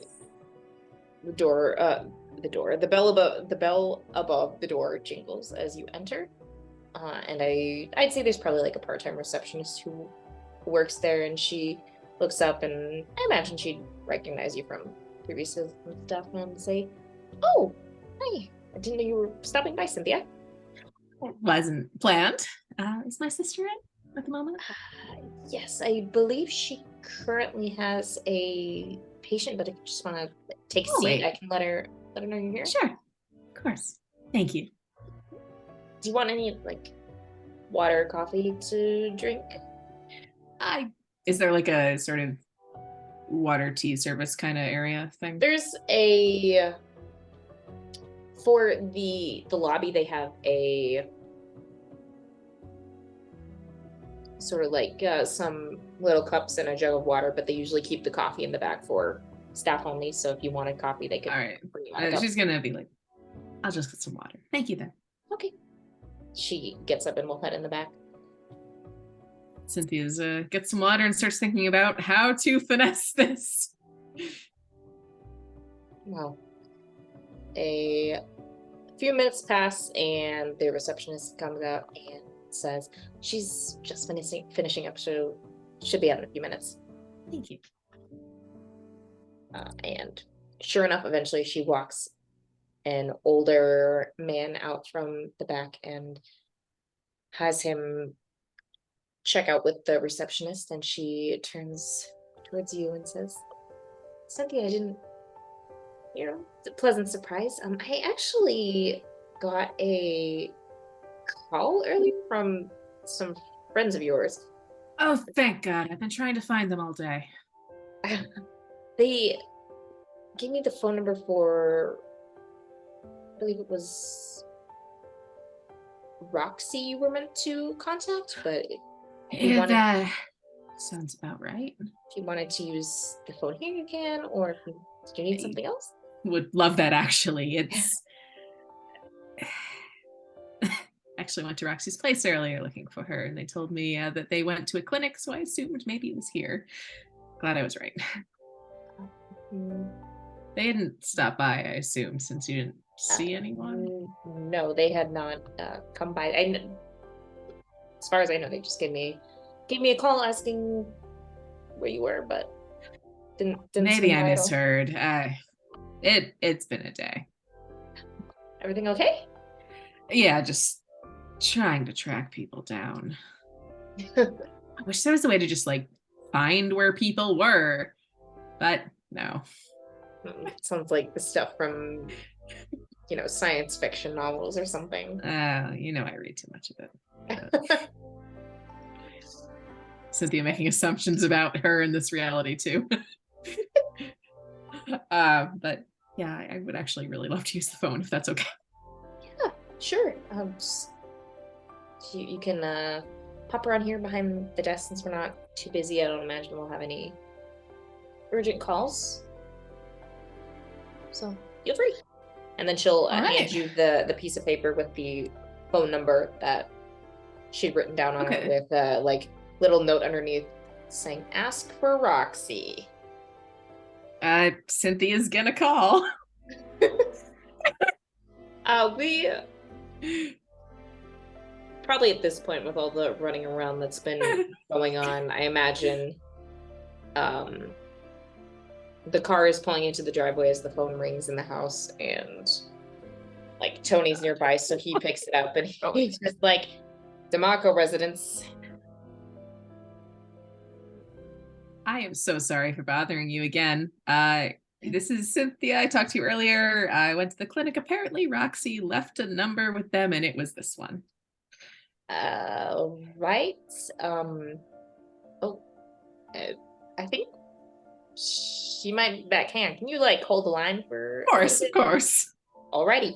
And he'll just like, you probably hear a little thump as he sets the receiver on top of the table so he doesn't hang up. And then he goes over and pulls the door open as the car is pulling into the drive, and he like throws the screen door open and is like, "Roxy, hey, Roxy, come on." And he just sees her shift the gear into park real quick. Come on. You got a call from the back seat. Like, oh my God. Roxy, you got a call. Come on. All right. Okay, you can take the keys out now. Sylvie takes the keys out And then as she walks past, job, Tony Sylvie. throws them into his hands. Oh my Thanks. god. Thank That you. was her first time driving, Tony. And it had to be my car, huh? You're the Right. one who threw her the keys, dumbass. my Yeah, well, I was Love ya. worried you had like a head injury, so Yeah, well, it's called muscle memory for a reason, Tony.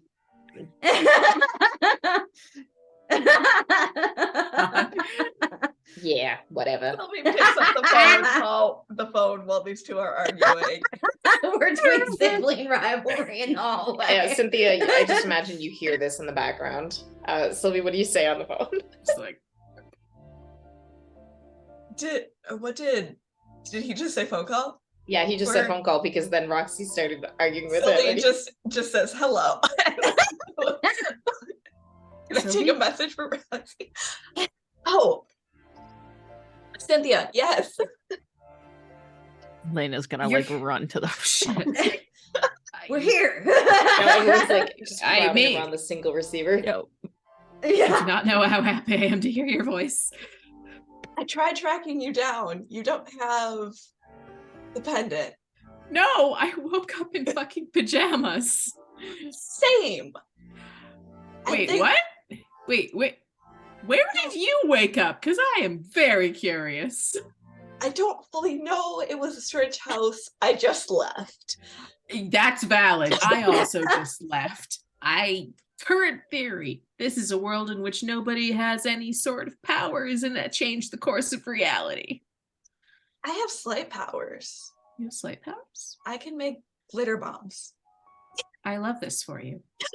And We've also for decided to everyone you turn to life of victimize. crime. You're thinking I'm turning to a life of crime. Give Sylvie a week and she's gonna create the bath bomb. Boom. Yes. Glitter Yes. bomb. Oh my god. my And God, we'll all yes. be millionaires. But bath bomb millionaires. Jesus. Eh. Okay, so 4 of us. Glad you're all there. Just probably in fucking Arizona or something. Yeah, actually, Yes. that is what Roxy Yeah. said. Is I it- might know where. Did you say Joe or did you say Watchdog?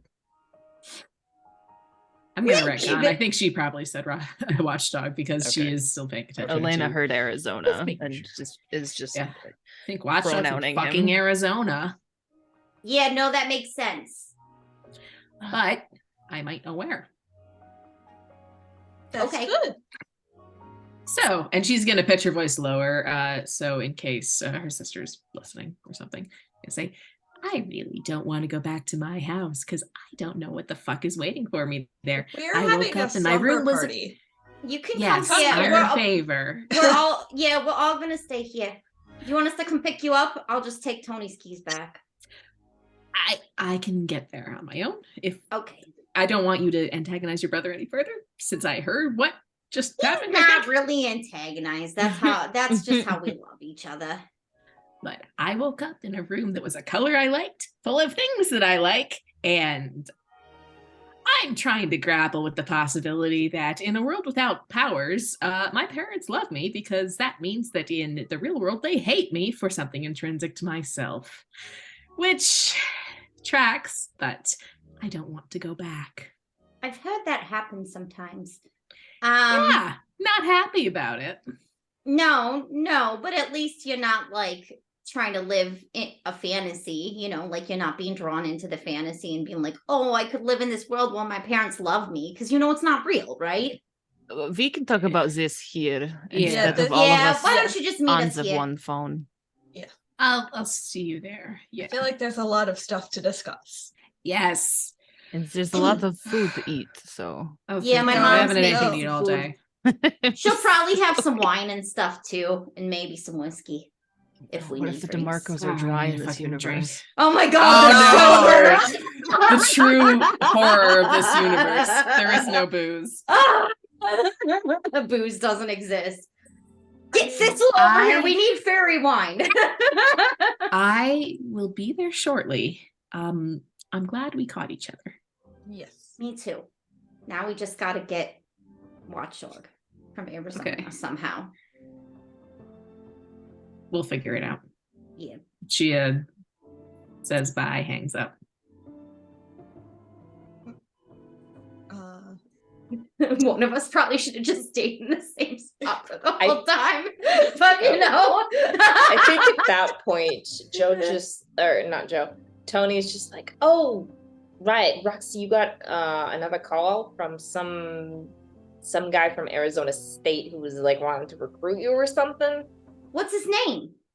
I think he just said like head tackly or whatever. Oh yeah. Yep. Oh my Weird.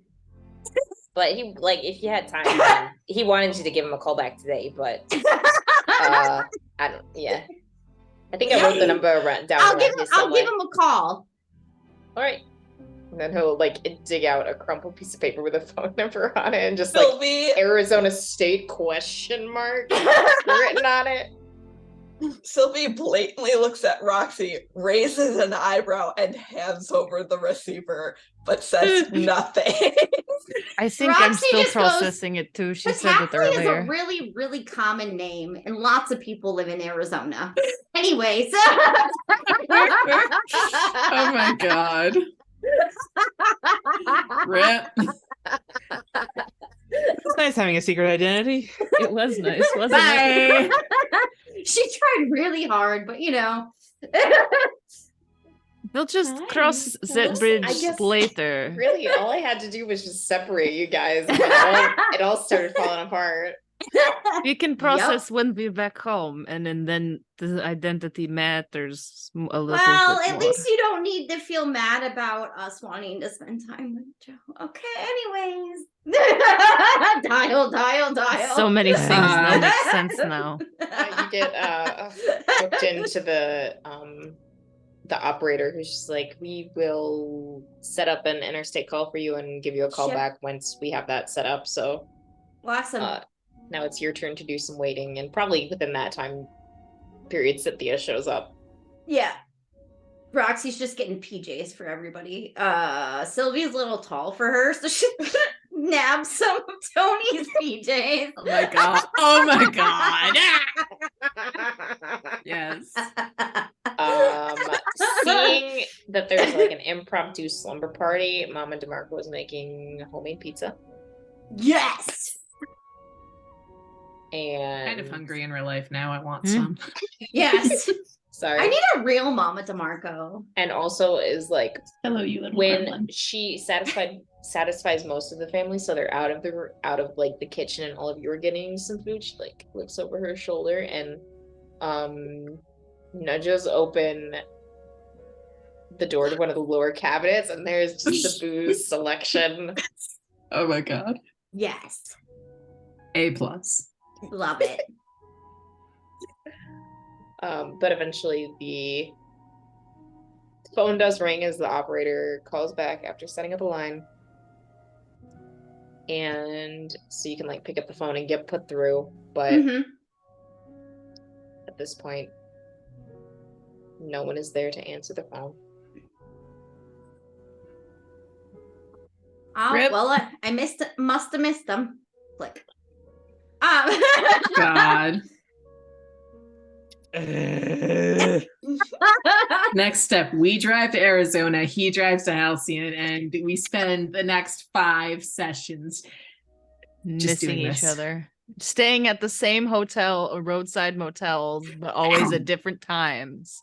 Worst Yes. game of Yeah. phone tag Or ever. just like It would be funnier if we both went there, motels but because across we the didn't street from each other. recognize the cars, because we don't, and we're in the rooms right next to each other, but we like always leave the rooms at different times, like just so close yet so far away.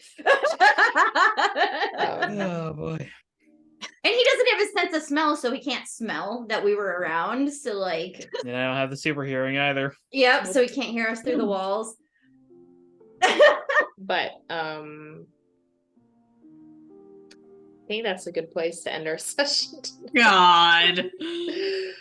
tonight. I will So- say before they go to sleep, Sylvie will relay the information about the fact that she saw a tether on herself, On yourself. but doesn't sort know of- how to activate it. I sort of imagine that there would probably be actually we would have a whole catch up. conversation of them, Mhm. just to, like, discuss what happened. Unless Oh, Oh Elena yeah, will call her. She'll look up her house number and call them to say she's staying at a friend's house tonight. okay, Probably Sylvie- shouldn't have them worry. has no idea. She and doesn't care. doesn't matter. Doesn't matter. Those fake I- people. We did shift scenes before I got to talk more to her sister. But Would you like to? yeah, she was basically just, when she got off the call, she was basically just gonna be like, how's Thomas? He's good. Things are good. It's good to hear. Business is doing well for him. So, and I've got the clinic. This is true. You did good work. Cynthia internally seething with rage. I will say, you do notice that she is looking a little tired. You look tired.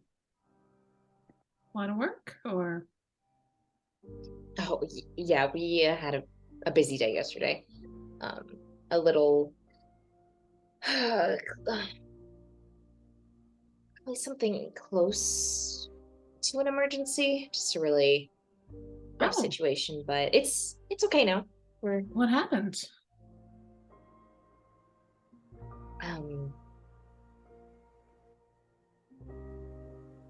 just someone needing a little more extra medical attention. We handled it though, so it was it came in pretty late, so we were actually closing up when they got here, and I can't really turn away someone who needs Yeah. help, so was up pretty late.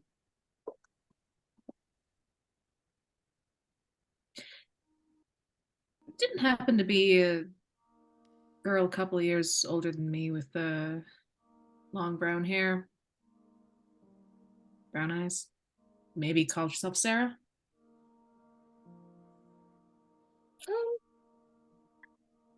No. All right. Just saw someone who was kind of hurt the other day and thought they may have ended up here. Well, now I'm a little. You're not getting into any sort of trouble, are you? Me, never. No, I think it was fine. But if you do see somebody, let me know, because I'd love to know if she ended up being okay. She a friend of yours? Yeah, got herself into a little trouble. I tried to suggest she should come here or somewhere, but she insisted on taking care of it herself, so there's not much you can do at that point. There's not much I can do. Not a doctor. No, but you do know one. I do. Who could that be? Well, it's hard to say, really. Did your case turn out well, though? The one that was late? Yeah, I think everything's gonna be okay. Kept him here overnight, but felt like we were out of the weeds early in the morning, so it's as long as there's no complications or anything, shouldn't be any problems. I told them to come back here as if they were feeling off or there were any strange symptoms.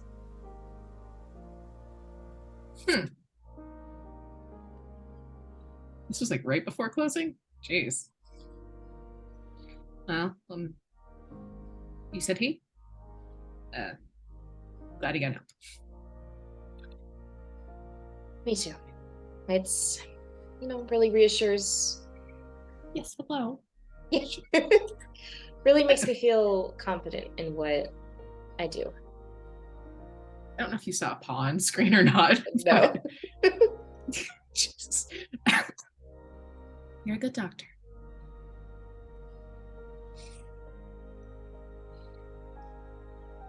Thank you.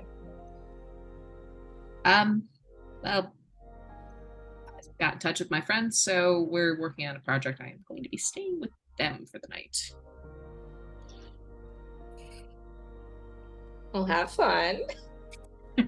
It's been a while since I've been to a sleepover. I kind of miss it.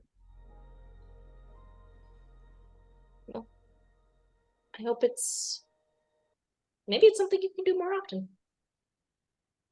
Maybe. I don't know. People are always iffy.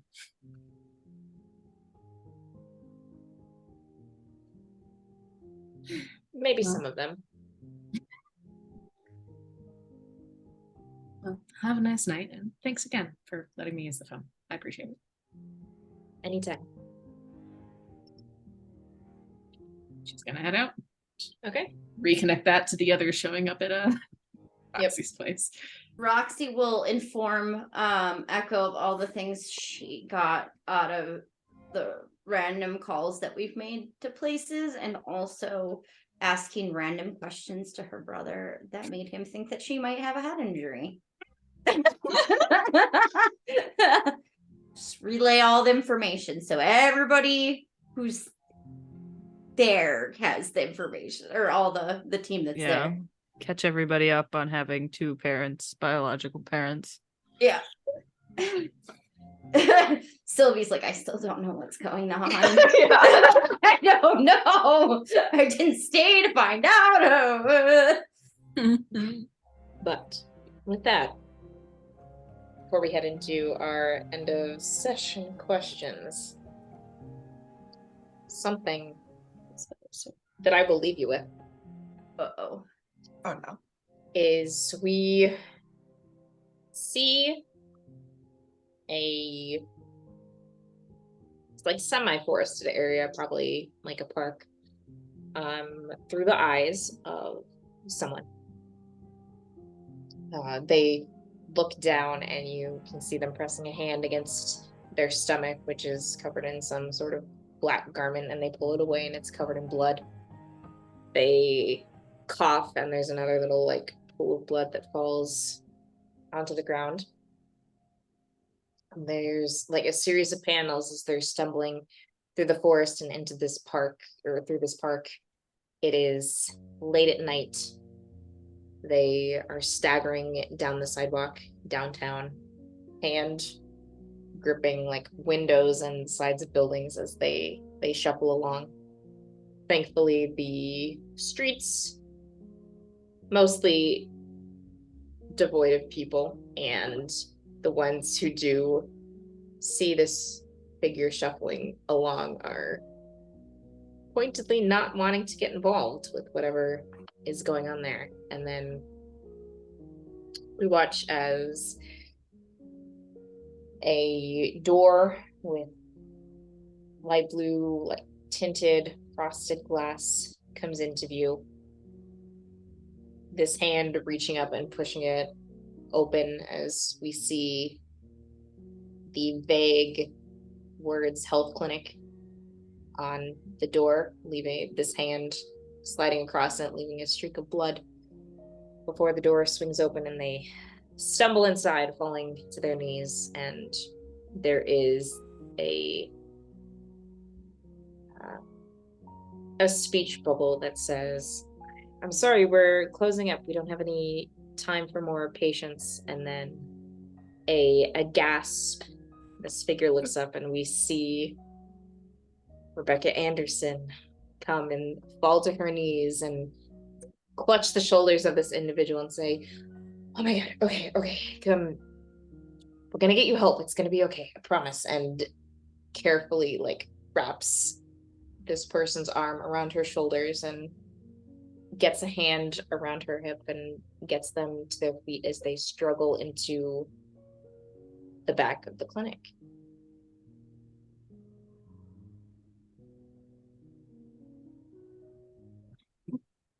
Cynthia's sister's a liar in this universe. No. I have such questions. Eh. Oh, Is Thistle Jiminy Cricket for Watchdog? I that's a specific my question God. I have. Not intended to be. We'll go with Timmy Grasshopper for now. I am Timmy Grasshopper. terrified of what Thistle knows. I'll be You're fully telling me. honest. He knows a lot. She's been spying on Joe for months on end. She knows so much about what's going on with him. Roxy will be very excited to meet the small sprite lady and think that she's adorable and want to be her best friend. Mostly because Roxy's a best friend slut. She just wants to be everybody's best friend.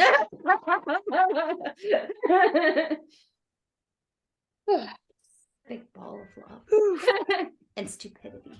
We didn't roll dice a single time that session. No, Nope. it was all role play. We had to use our Right. brains Lie And through our I'll- teeth. Sure. and Elena's lying abilities. Yeah, it was mainly Elena's lying, and then Sylvie and Roxy just provided chaos in the background. Yeah, driving the car together. Okay, now lift the left pedal. Like, I just imagine it's like jerking, and Elena's just like calmly eating a breadstick Mhm. while we're like going. Oh god, that would make you so nauseous. Elena's used to having anti-gravity powers. I think that she's got like a pretty strong stomach, probably. Yeah. Probably. She also lived in Germany, like during some pretty messed up things. So,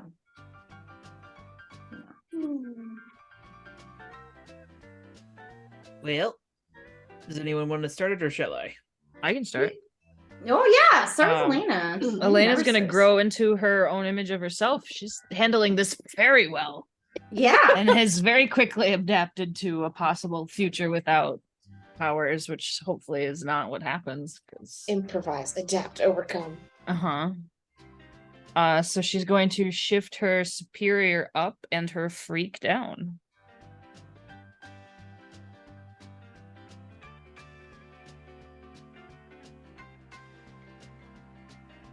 Okay. Who's next? I can go next, but Mhm. what I choose is sort of dependent upon a question here.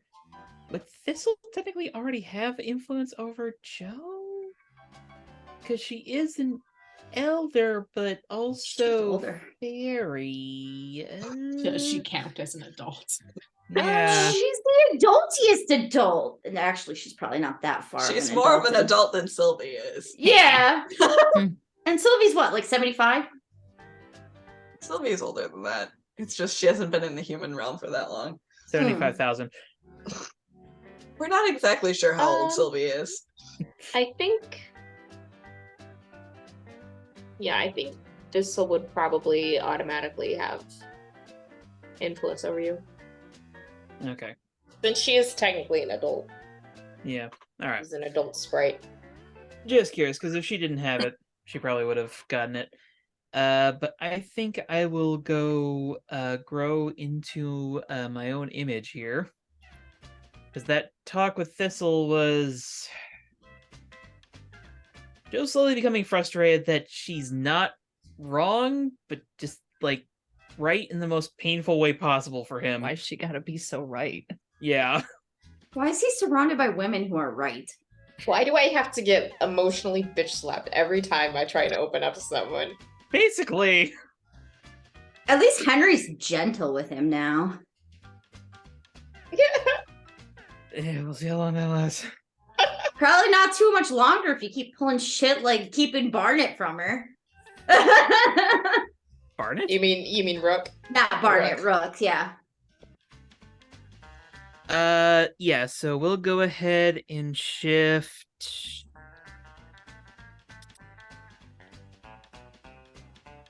He's definitely feeling the human connection right now, so we will shift mundane up.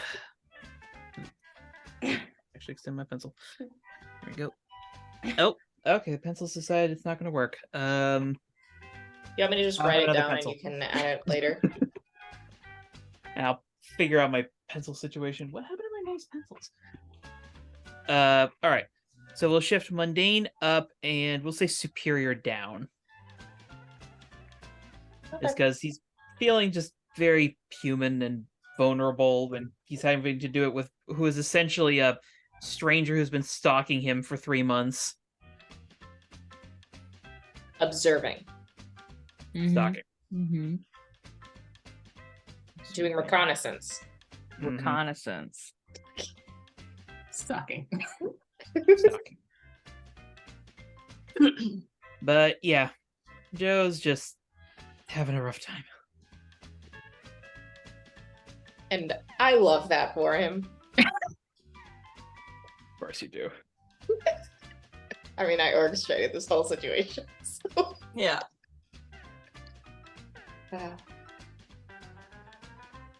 Cynthia's gonna grow into her own image of herself because she's feeling incredibly frustrated about not being able to find Sarah.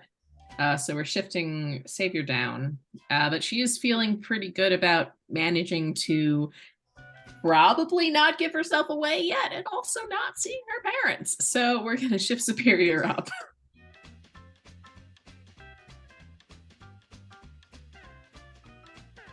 I guess I'll go next. I will also say Sylvie grew into herself, or at least herself in this universe where she's getting used to the fact that she doesn't necessarily have her abilities. I would say I'm shifting her savior down because she can't help her team as much as she would be able to normally. And I feel like she actually is feeling like more of a freak now that she doesn't have her powers, if anything else, because this is something she's known her entire life. And the fact that she doesn't have it to lean back on is kind of messing with her head. I like And that. she's feeling more like a fish out of water than anything else. Nice twist on things. I was like, I don't know where to, like, if this go, like, if I could argue it for freak or if I should do mundane. I mean, it's whatever you're feeling. I think freak makes sense. Just I feel like from she's feeling very freakish because her what you're describing. normal is completely opposite of everyone Mhm. else's. Makes sense. Like, She what, woke up what do and- you do when everything that you yeah. consider normal about yourself is taken away? Yeah, and she woke up in a house that wasn't hers, in stuff that wasn't hers, with a strange dog and cat. She didn't even try and recognize the people in her house. And she woke up from a very disturbing dream in her mind, so she's definitely not exactly doing too hot herself, which bodes super well for the first time she meets Thistle on top of everything I was about to else. say, and I am walking around with your backstory bomb. Maybe. Side note, Yeah. I wasn't really paying attention to you, but Jenna, your reactions to that whole discussion. They're good. Yeah, Yeah. they were good. I was like, that's a tiny therapist. That thing's a tiny therapist. Oh It's a shit. portable therapist. Years Pocket of It's therapist. a pocket therapist for when you need therapy on the go. Yeah. Invented here, trademarked here on Tales from the Forgotten Trope. Meanwhile, internally, Thistle's just like, I'm not even getting paid for this shit. Fuck. She should really be billing. See, Yeah. yeah, Thistle is literally Sylvia's worst nightmare. Uh-huh. She's a pocket therapist That's fair. and and knows who Sylvie is. Mhm. It's gonna All be great. Joe gets us all the best gifts, you guys. He's generous. I don't And know. Elena bought us a whole Mexican restaurant, so It's true. I forgot we own that now. Well, I mean, Elaine owns it. Yeah, but like, you know. It's probably going to be a front for the mob, let's be honest. I mean, we have a bank Buddy, connection no. so we don't really need to money launder. It's fine. Everything's fine. Anyways, That's in the Prime universe. That's not in this universe. Yeah. In the Prime universe, we're criminals and don't know it. In this universe, we're actively trying to turning become to a life of criminals. crime. Joe's gonna be so upset with us. Joe's Oh, gonna well. get to Halcyon, and Halcyon's gonna be on fire. We don't have our powers, so we can't Vibes. really. We have to set it on fire with the old-fashioned way, with kerosene and matches. And the raw chaos y'all exude. That is our true superpower.